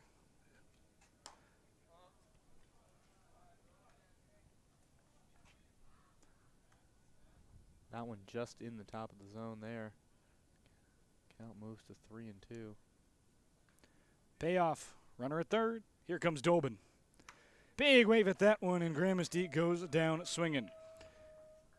We'll be right back on the Big Train Baseball Network. 3 runs scored on 3 hits for these Big Train, who were hitless for 5 straight innings and suddenly got it going in the top of the 7th. Bottom 7, Big Train will try and stop a response from DC.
DC Grays will have the third baseman tonight leading off, Harvey Raymond.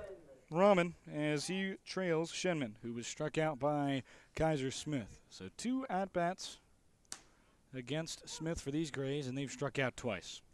Gosh, that was a good inning. It was a great inning. Foscolo once again proving he has a big bat. When he can make contact, it can be really impactful for these Big Train. I'm going to spout back and makes Carson jump. I don't know, I kind of squatted. Sure. I went like this. I went a bit lower. Got low. 0-2. This is not the only baseball game going on in D.C. tonight, as the Washington Nationals are leading the Kansas City Royals 6-3 right now in the bottom of the 8th. Hey. 0-2 grounder right side as this one ends up in the dugout and back out.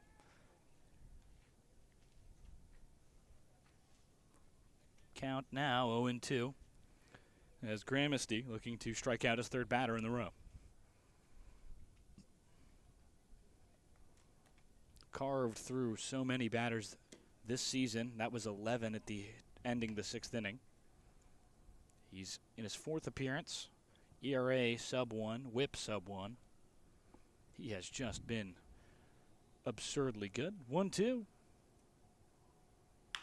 Smash down that left field line. Carpenter is unable to get it on the leap. It'll be in the corner. Foscolo has to pick up. Rounding for 2 is Rahman. He's got a lot of speed, so they'll just throw it over 3.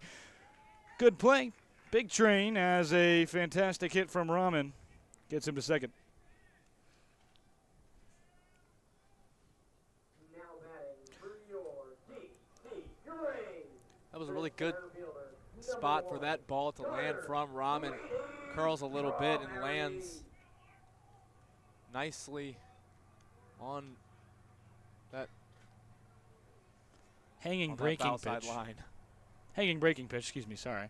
It'll bring up Carter Sweeney Strawberry, the Rutgers commit, as Sweeney Strawberry will watch first ball go in on that just inside, kind of at the knees, just that second, third part of the strike zone for what would be Strawberry, who has a bit of a taller one. He's a more upright stance guy. 1-0 from Smith, and this one fouled back towards the netting.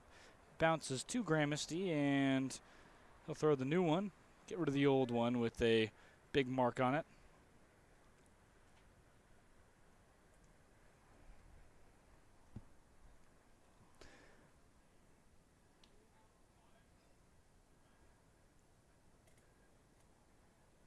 Smith reading the situation here. Has a runner in scoring position. Puts that ball a little low and outside. Sydney Strawberry, in his 3rd game, he's hit 600 into tonight with an 800 OBP. Only retired once in those 2 games. 2-1, played last night at Gaithersburg. That one just low and away. Looks like it could have gone either way, but fastball touching 90 for Smith, and he's not able to get there. It's very interesting to see at this level, knowing that a 90-mile-an-hour pitch definitely has to dance around the Power 5 hitters, but when you're playing a guy who is about even to you, 90's still a lot, especially with how much speed he loses on his breaking ball, as Smith now 3-2. He goes through that one. His curveball or slider, I believe it is, goes all the way down to 70s, high 70s, and that's a big difference, even for a guy who's used to maybe 98, 99. Trevor Plouffe talked a lot about that. He's a former Minnesota Twin. A lot of John Boy Media stuff for him. His birthday today. I just realized that. Also a Mets legend. Good point from Grace. His father, or his grandfather in the box, Sweeney Strawberry, is Darryl Strawberry, also a Mets legend. 3-2 remains with Kaiser Smith having a man at second. The leadoff hitter Rahman got there earlier for the Grays, down 5-0 after conceding 3 runs on 2 hits in the top of this inning. Bottom 7 after the stretch. Smith inside, and he walked him. Second walk of the day for Sweeney Strawberry, who's done a very, very good job with discipline at the plate. 3 full counts. First time was a single, second was a walk, and this one a walk. So 2 aboard with no outs after a good jam escaping pitch from Kaiser Smith, we see him in another one, and sometimes it's just how these guys operate. Can't really get the pitches they want to throw until they have danger close, and danger is close as a bunt opportunity. Rosario will go for it as that one off the bat. It's a foul ball. He didn't pull it. Rosario is okay. It goes off his finger and into his helmet. Doesn't catch his head. Does catch that lower bill of the helmet, and he will walk back in. Painful one there as it got a little bit of his hand as well on the bunt attempt, but did catch a piece of the bat as well. Trainer will take a look at Rosario. He's having a good day. 2 walks, and it was out to end the 5th.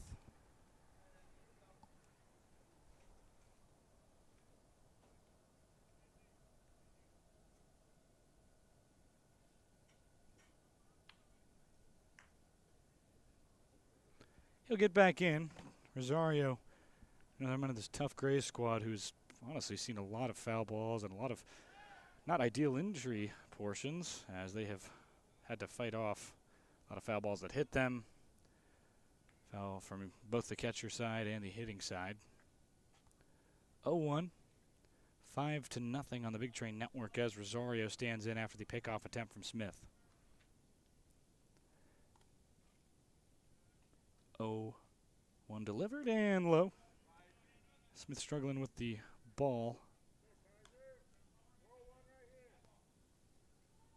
Looks like Kaiser's probably the second to last arm out of this pen, depending on how difficult it is for him to get through this. Could be the last if he's efficient. 5-0 lead for Bethesda. Runners on second and first, no out. Smith, the pitch, low and away. And he's just got so much muscle on that fastball compared to the curve. We talk about a 15-mile-an-hour difference. So really needing to use it, but won't ever get a guy swinging if you can't really catch it with that fastball. They'll just look for breaking ball and let it go, knowing that it moves so much. 2-1. Ground ball, hard hit. Diving play from Machado. He gets it. Throw from his knees and safe at the bag. Close play, but he just beat him at first. Very close play at first there as that ball left the bat with plenty of speed on it, almost 100 miles an hour. A good play from Machado getting in front of that ball and flipping it over to Gonzalez, but the first base ump calling it just too late as the runner gets over safely and bases loaded for the Grays. Exit velocity about 100 miles an hour, an absolute worm burner that is handled very well by Machado, who's been great in the field. Only one error on the season. We saw it last night on a difficult play ranging to his left. Doesn't have that issue there, ranging to his right, and from his knees makes the throw and could have gone either way, but I think was just safe at the bag. 1-0. Kaiser Smith will deliver the second pitch swinging as Studdard now falls 1-1. Yeah, I think Kaiser Smith needs to find himself ahead in a few more of these counts in order to throw the pitches he wants and to stay in his rhythm on the mound. Studdard 0 for 2 with a walk his last time up as one of the ones stranded as that one gets away in the transfer on the strike from Gramesty as he is well supported by the carom off the wall. And the backstop and 1-2. After that fastball that just paints the outside corner up to 92, Smith seems to really get more velocity in these jams. Fastball right outside. 1-2. Here it comes from the Florida Atlantic righty. Big wave at that one. Up to 91 again and just blew it right by him. 14th strikeout on the year for the first baseman, and just not what he's hoping for tonight. Throws his bat in disgust. Xavier Bradley, the catcher out of Southern University, one of the best catchers in the entire SWAC, will come with bases loaded. And that is a great pitch from Smith in that situation. A really hard one to hit, coming in so fast at 91 and up and inside as well. So just jamming the batter there. Upstairs. That one was out of the zone, but got him swinging anyway. First pitch in there. Right down Broadway on the fastball.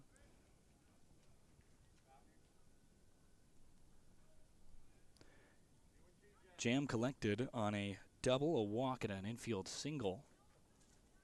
As the 0-1 now. Just outside, that same fastball can't get there. Well, this time Kaiser has to navigate himself out of a jam that he kind of created himself with a hit and a couple of walks here. Doing a good job getting his first batter down. Great strikeout. 1-1, Smith. Popped into the air, headed towards first base side. It's infield fly rule. Gonzalez will catch it anyway in the second out of the inning as Xavier Bradley goes down. Hot bat just can't get it going tonight, and Big Train have themselves 2 outs. Kaiser Smith starting to the game tonight. Comes in for Wines, who walks 4 straight, doesn't give up a run on a throwback, getting rid of 1 runner from Gramercy. Strikes out 2, throws the bases loaded, no outs, and he's just trying to get out of his own jam. Only operates well with the runner on third, it feels like. And not too bad a trait to have, as that first pitch in there. Good breaking ball, just on the lower portion of the plate. Yeah, that breaking ball does have a good amount of speed come off it, but finds a nice portion in the bottom of the plate, moving down and hard to hit. It's Lawrence. He's 0 for 1 with a strikeout and 2 walks. Connor Lawrence for these Grays. Playing short tonight. He's a lefty in the box, but obviously no shortstops. Going to be throwing with that left hand.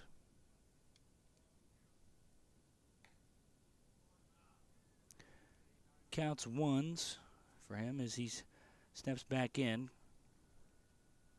Lawrence Connor, as some will be discussed here. Connor's not having the season he's hoping for. Has walked an absolute metric ton. OBP just at 550, and an average below 150. A balk called there on Smith. Really? Called time. I think he saw it. Might be discussion first. I believe the home.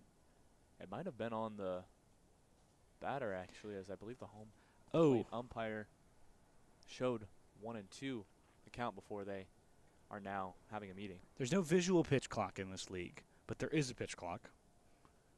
It is pretty loose. Always give them the benefit of the doubt. And 1 and 1. They just had to discuss the count there. Getting late tonight, and I really appreciate if a count they think might not be right or something may not be right, an umpire crew coming together to discuss it. Counts 1 and 1. Brief pause as Lawrence comes into this one, trying to draw another walk or try and get a hit. Average below 150 tick, as I mentioned, approaching 600 in the OBP department with 2 walks tonight. 1-1. This one low, and now 2-1. He's not going to swing at anything. He doesn't have to. No, he's not, and he is going to make Kaiser Smith earn it if he's going to get 1 more out and get out of this one without an RBI. Keep the Grays scoreless in this one. 2-1. Smith ducks on the pond, and this one fouled backwards. Count 2-2, and as now Smith is 1 pitch away from potentially getting himself out of a bases-loaded jam here in the bottom of the 7th.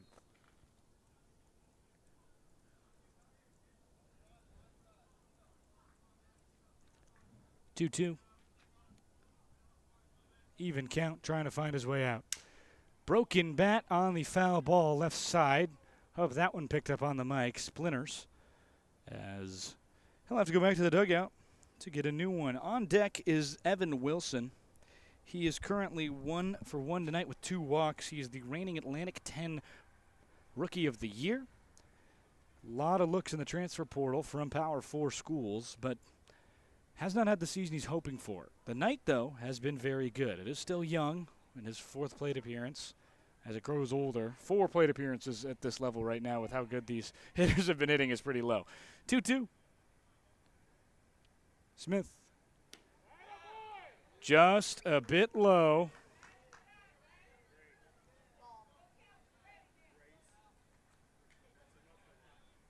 3-2 count.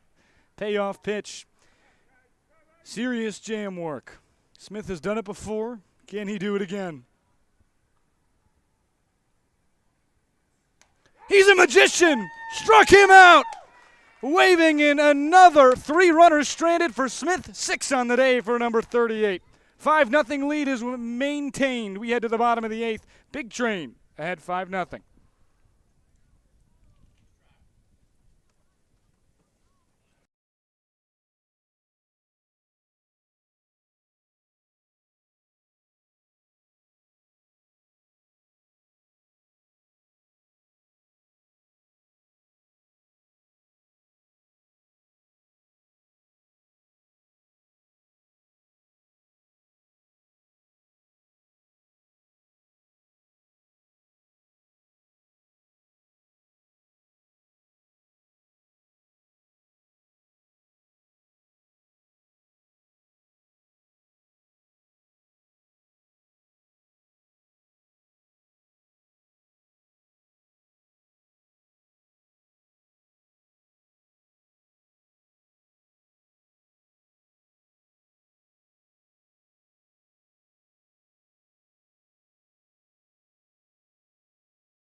Welcome back to DC. Robert J. Talbot field and Big Train have a 5-0 lead after a big top of the 7th inning. Bottom of the 7th, they blew by one as Kaiser Smith got another bases loaded jam escaped. Hard ground ball left side from the bat of Casey Carpenter as he faces Dolbin. What an inning again from Kaiser Smith. 2 straight from him. Just so effective and so calm. Even when he gets himself in tough situations or inherits them, no matter who he has on the bags behind him, it doesn't seem to bother him at all. Delivering the strikes and been crucial to get a win away for the Big Train tonight. It's the top of the 8th. 0-1. Dolbin. Just outside.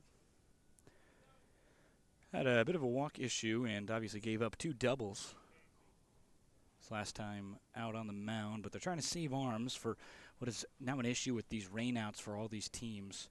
A lot of games in a row. We play, I believe, now 15, including tonight, in a row. Next day off will be June 28th. This one, a hard hit ball into center field. Under it is Sweeney Strawberry, who lets it off to the left fielder. A great play from Hunt, who comes out of nowhere. Jump dive. I've never seen that as he gets in the air first, slides second, and makes the play third. Good outfield play all night from the Grays, and they've only allowed 2 doubles to get down into the gap. Otherwise, it's all been outs. Satisfying slide from Hunt there as he just hops and slides into one and gets that out into center field. As you said, it's been good fielding, but just more aggressive and better hitting and base running from the Big Train so far. Here comes Dolbin now on the first pitch, or second pitch to Malvazio. UCF product is a very muscular guy. A lot of low power in that bat as this one is crushed. Left field, way back, goodbye. 6-0, solo shot. Absolutely mashed. That one went 370 over the left field wall off the scoreboard. Zachary Malvasio with the hit that sends it into the DC night. what a piece of hitting from a guy who you can tell just has plenty of power behind his bat. Exit speed of that one at 100 miles per hour. Just got all of it and had the power to just carry up and out into this night. Malvasio's second hit of the season, second extra base hit, and it left the yard. Right by the scoreboard, hit right near where the marker says 5-0 as it turns to 6. 6 hits for these Big Train. Hadn't got one in 5 prior. And 6-0 lead for Bethesda.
Welcome back to the Big Train Baseball Network. Apologies for the cutoff. It happened. Jackson Stallworth, the lefty from Millbrook, Alabama, will come in. And pretty interesting note, did not pitch his last year at Pensacola State College. He actually hit really well, 800 OPS with a slug at about 400 mark. A lot of homers, a lot of doubles, a lot of RBIs, but did not pitch at all for Pensacola State. And the Pirates have to themselves a good man at the dish. They'll find out how good he is on the mound for the DC Grays this season. Yeah, and obviously interesting when you have someone who comes into summer ball and either showed a desire to pitch or the staff saw him and knows what he's capable of. And so we'll see what he can do from the dish. 7 ERA. As this one is mashed foul off the bat of Cal Johnson. Lineup turns over after Zachary Malvasio took a ball deep to left field and wheelhoused. 5 innings pitched so far in the season for Stallworth. You know, we mentioned that there isn't a lot of pitchers who's got really good names. I think Stallworth is a really good last name. He would make the all-pitcher list for me. 1-1 to Johnson. The switch hitter is now seeing his first at-bat from the right batter's box. As he goes righty. Has not hit well from the righty's batter's box this season, which is the opposite of actually his college stats.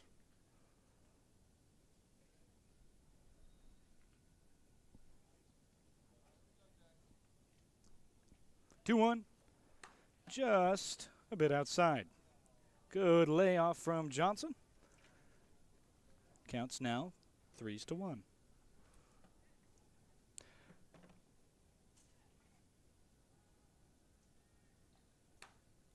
And Johnson will walk. A really trend for the guy at this point. He has just made his way to first on the free pass all of the time. That'll bring up Brennan Wright. On deck is Machado with 1 out. Kind of the heart of this lineup. Finally got it going tonight. Machado able to get on via a single earlier. Tailed that and ended up scoring. It was brought in by Emilio Gonzalez as this one is mashed into left and will get down right in front of the left fielder Hunt. Could have made a play on that one, but wanted to keep it in front of him. That would have been a very difficult one. We'd see to make it harder. to his left or right, but the ones dead on can be really dangerous because if you miss, it hits you in the face. If you don't, if it misses you and your face, then it's a probably inside the park home run to Brendan Wright, who's very quick. So he gets a single down and a runner on first and second for the likes of Machado. Well, and that's a nice hit by Machado, but just like you said, Hunt opting for the safer option and keeping the runners at first and second by keeping that ball in front of him instead of making a play on the out. Brendan Wright now over at first, Cal Johnson at second. Johnson, as you mentioned, has been doing a lot of walking. Some of that probably as a result of the scouting report being on him that this guy can really mash the ball, so be careful of leaving it over the zone. 2-0. He's had a good start to the season, but cool off. Definitely upped his patience, walking a bit more in the last few. 2-0. Hitters count to the switch hitting shortstop, who's now in the right batter's box for the first time tonight. Saw a righty sinker baller and a righty fastball slider curve changer, and now a fastball from the left side as this one gets away from the catcher. Going to be a wild pitch that advances the man over at Cal Johnson. Really good job from Bradley behind the dish today. Has just kind of struggled with these wild pitches. Hasn't been able to make a big play on them just yet, but some swashbuckling saves for the Southern catcher. 2-1.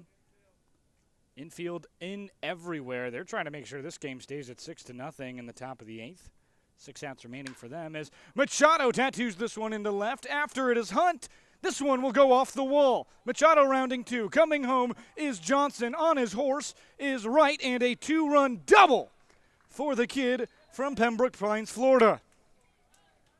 Well, that hit, you could just hear the ping off the bottom of the metal fence there in left.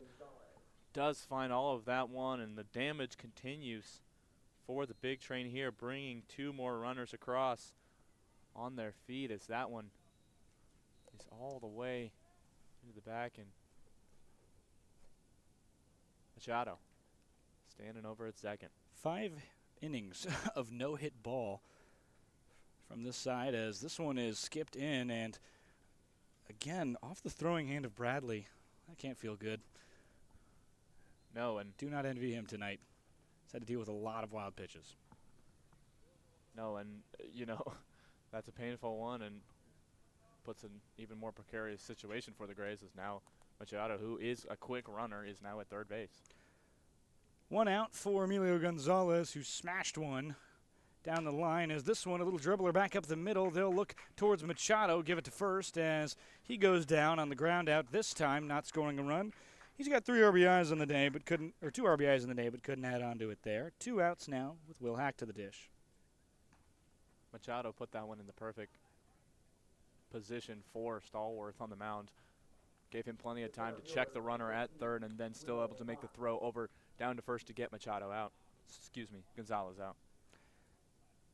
It'll bring up the likes of Will Hack. Machado still at third, this time with 2 outs, so the sac fly opportunity not there. Machado would have left, I believe, the park at Shirley Povich Field, as that one was a little too right center. Actually, Shirley Povich Field is deeper, isn't it? It's 330 to left, isn't it? Yes, it is 330 to left. I'm wrong. I'm just straight up wrong. I was thinking of the old Montgomery Blair High School wall, which is 300, which gets very far out very quickly, though. Yeah, that fence over on the left side, about the same spot. Popped into the air, right side. Under it is the first baseman, Stoddard, and that will end the inning. Big Train up 8-0 on the Big Train Baseball Network after Machado mashes one and Malvasio does the same, but his went over the wall. 3 runs on 2 hits for Bethesda. They lead 8-0.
Hello and welcome back. And we mentioned just why that the strikeout to Connor Lawrence last inning from Smith was so important, because it did not bring the big bat of Lawrence, who has not gotten it going this season yet, up, who is himself a lefty, would be seeing his first righty of the night, as he was not able to see a hittable pitch from the likes of Wines, who was the other righty who pitched tonight.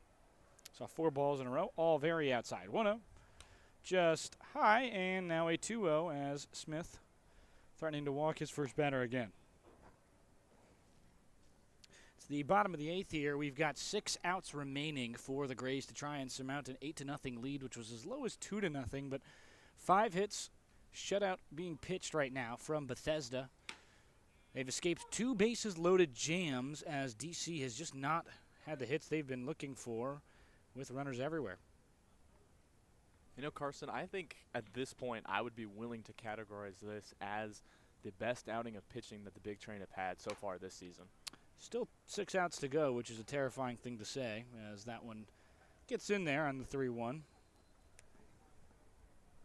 Big Train have done a very okay enough job with runners in scoring position. Finally got it going, but DC not so much. 3-1. Liner off the glove of Carpenter, as he's very close to that one. It's just off the wrist. But runners on now, and DC hasn't done great there. Unfortunate play for Carpenter. Thought he was just in the right position to make that catch. As you mentioned, it does just come off the bottom portion wrist of his glove, and doesn't quite get the out, and does allow the runner to get to first base. It'll go down as a hit. Kaiser Smith has been calm and collected, as he does have runners on. Go down as a hit despite not being too much of a liner, and be a pinch hitter for Hunt. Hasn't been announced in the stadium just yet. And we are the far side. He's a righty. Maybe still a little bit of deliberation whether or not that was an error or not. I believe it will go down as a hit.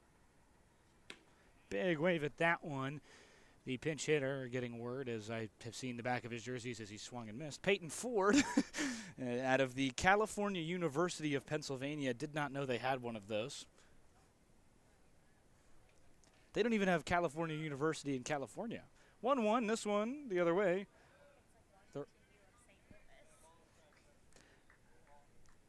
That one just inside to Ford, who played his last season with the Vulcans of California University of PA. Had a 798 OPS, 2 ticks below 800, which is kind of the marker of, okay, now we're talking good to great hitter, but 798 is a great hitter. Vulcans welcomed his presence in the lineup and the middle infield, as he will replace the left fielder Hunt. That one missed low and away. Runner will go and have a free base. Lawrence now at third after he advanced on a wild pitch again the previous time. So Wilson. Evan Wilson out of the game. Wilson over at third now. Yeah, he stole, was successful. The throw from TJ Gramesty, not quite in time, is able to get over to second and is now sitting at third with no outs. So in prime scoring position for the Grays to not go out of this game without a run. Excuse me, Hunt is out of the game. You make a really good point that I was wrong. Hunt was 0 for 3 tonight with a strikeout with bases loaded. He left 6 runners on tonight in his 3 appearances. Not ideal.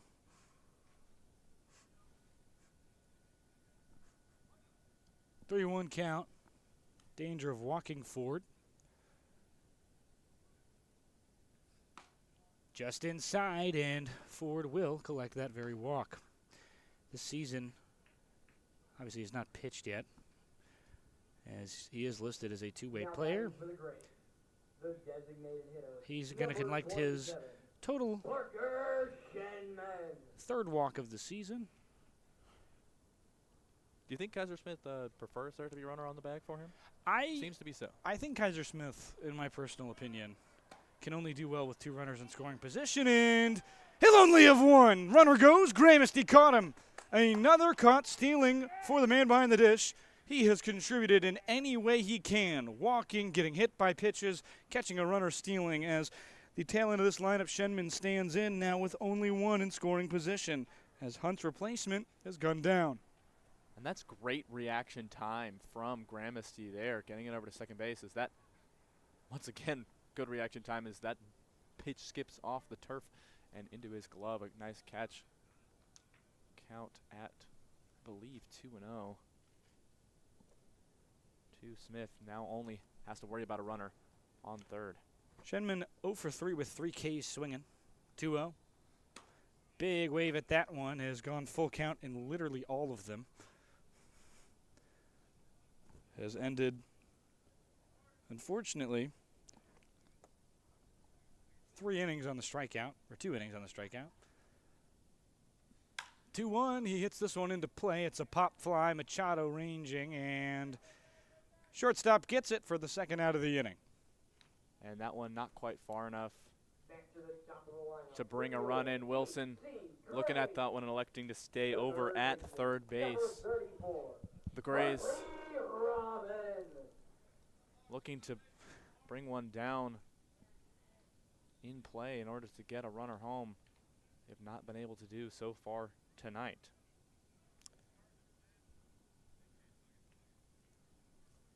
First pitch now to the leadoff man, Rahman, as he is 2 for 4 on tonight. Grounded out twice, a single and a double. Ended up stealing one on his first inning single. He's trying to drive a runner home at third, not leave more on base. They are 1 and 13 with runners on. Or I guess now 1 and 15 is the last, or 1 and 14 is the last 2 batters go down. And one of them via the caught stealing to get on.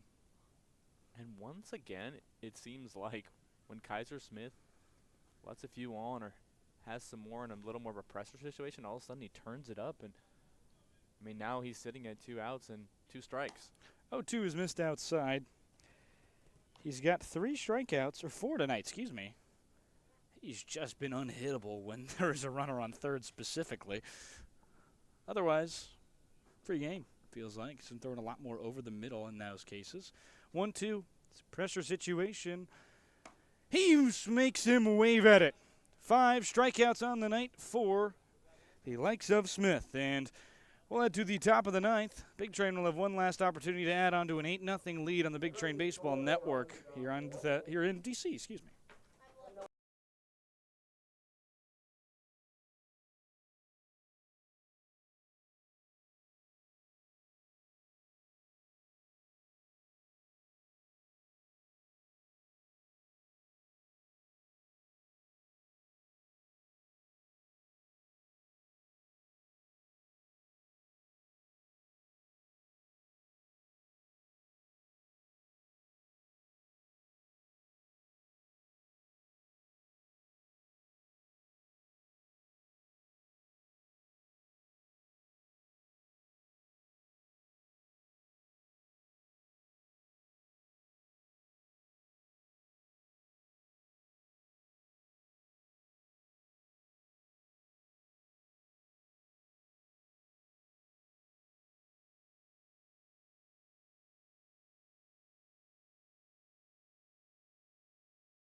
Top of the 9th here on the Big Train Baseball Network. We are joined by our statistician for the Big Train on the staff, Grace. How are you doing today? I'm good. How are you? Doing great. Heck of a baseball game. Some great pitching from the Big Train tonight. Yeah, it looks like their best outing of the season with everyone doing great. Lots of strikeouts. Lots of pitching out of jams. Love to see it. It's been interesting as well for Kaiser Smith, who has pitched well, but especially when he has a runner on third base. Yeah, it's so crazy because he seems like the type who could just go out and do it. And then that first batter gets on third, and then he locks in. Throwing heat there as Ryan Foscolo goes for 3 straight strikes, swinging at that one as he heads back to the dugout. Grays looking to limit damage here if they want a last shot there in the bottom of the ninth. First pitch is high and away. Good look by TJ. Had a great game behind the plate tonight so far. TJ once again took a painful one as that one is a little low. At least he can smile when he wears it. He Always absolutely a good quality to have. There he goes, hit up. That one far deep into center field for Gramsci, able to get a lot of that one, but not with quite enough power to take it out or into the fence. Good catch by the left fielder, though, as much as I wish he didn't. Does a good job shifting over and making that play. The Grays get 2 quick outs here in the top of the ninth. Looking for a quick third. Casey up to bat.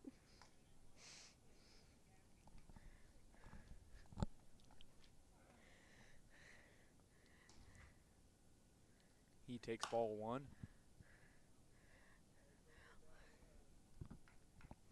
Second pitch fouled up and away. Count is now 1-1 to Carpenter.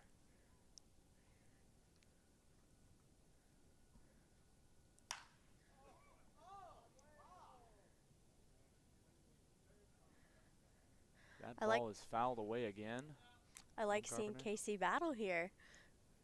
Proud to say, got to see his team play some this year at UNCW.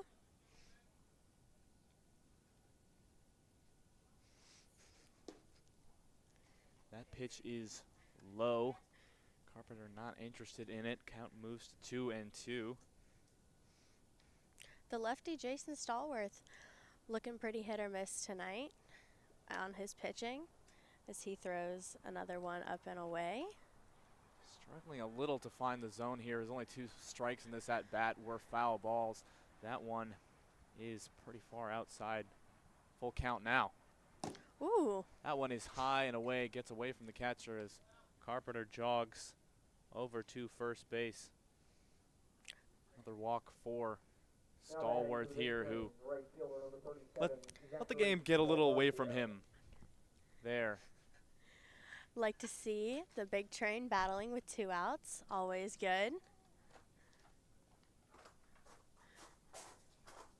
We know in these games that things can change really quickly, and so the Grays do want to give themselves the best chance at a potential comeback here.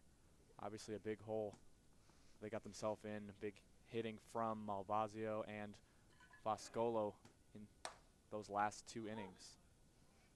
That ball does find corner of the zone there for strike.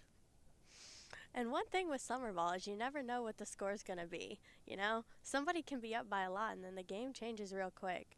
So the big train and the Grays both need to stay on their game, and hopefully the big train can pull this out. Slow pickoff attempt in order to avoid a balk over there. First base, Carpenter is safe.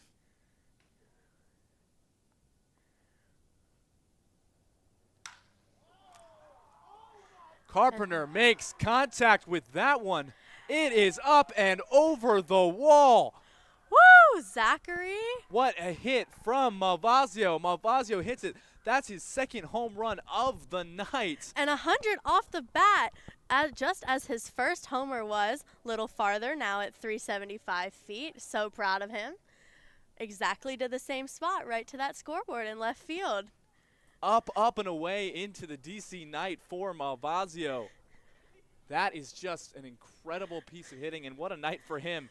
2 home runs on the night, soaring in about the same spot left center field there. And another ball up by Cal Johnson.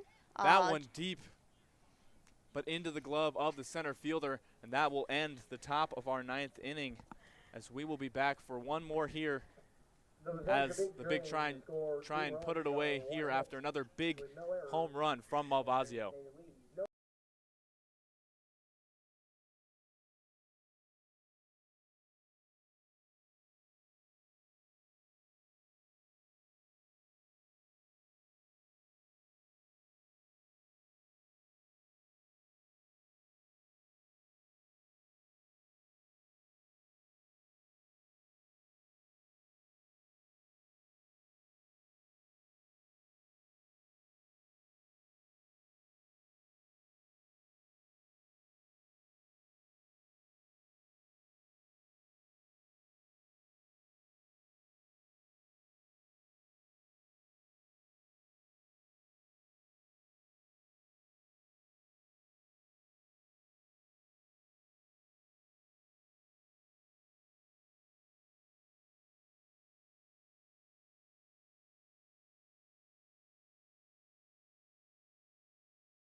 Kaiser Smith will go for the save as I'm back, as Sydney Strawberry leads things off here in this 9th. Big wave immediately.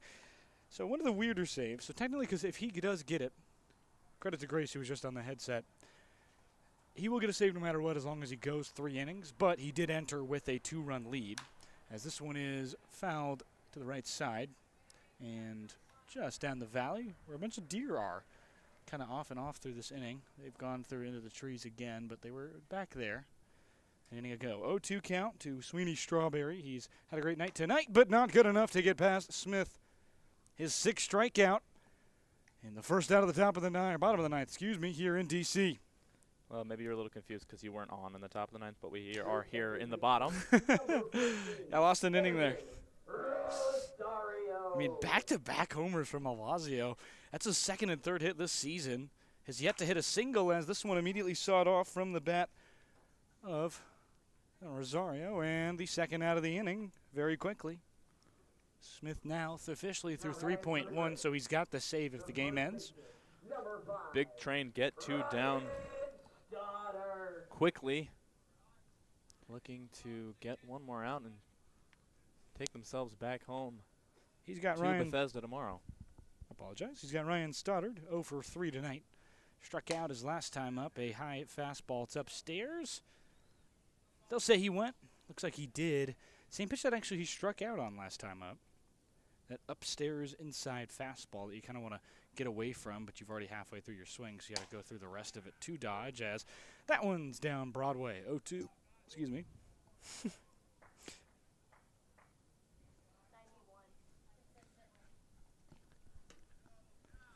0-2, and that got him. He watches it. Kaiser Smith, 7 strikeouts. Blows it by a ton of guys, and he has done a fantastic job on the mound. Gets a save. Kaiser Smith, I don't know who you call the player of the game. It's been so good. Malvasio, 2 homers on the mound. Kaiser Smith gets 7 strikeouts. Hoagland 5 through 5 innings. Save officially to Smith on a night that felt like we weren't getting any offense, and we didn't until the 7th. 2-0 lead till then. But, Zach, that was one of those wins where you're like, just a true dominating shutout win. And it's a kind of win that it brings a lot of momentum into the rest of your games, especially as you're having to play so many in a week. A win like this can really provide you a spark and energy for the rest of the games that are going to happen. I mean, I think a big thing that I would take a note of in this game is how your pitching can keep you in a game for such a long time that when you do finally have an offensive spark in the later innings, as we did here in the 7th, 8th, and 9th. So big start of pitching from Hoagland and great closing from Kaiser Smith here tonight. I mean, at one point they were 2-6, I think, or 0-6, excuse me, with runners in scoring position. End the day 2-13. We're 2 for 10 with runners on, and end the day 6 for 21. So Bethesda, pretty thorough shellacking here against the Grays, and had a very good job. It came late though. The later offense, Malvasio 2 homers. Got to highlight that again, but that's going to be all on the Big Train Baseball Network. The radio call of this one, they win 10-0 against the DC Grays, who fall to 3-8. Big Train 6-4 now have a 3-way tie for the top of the division, barring the end of Olney and Gaithersburg games. We'll be back tomorrow night, 7 p.m. at home versus those Olney Crop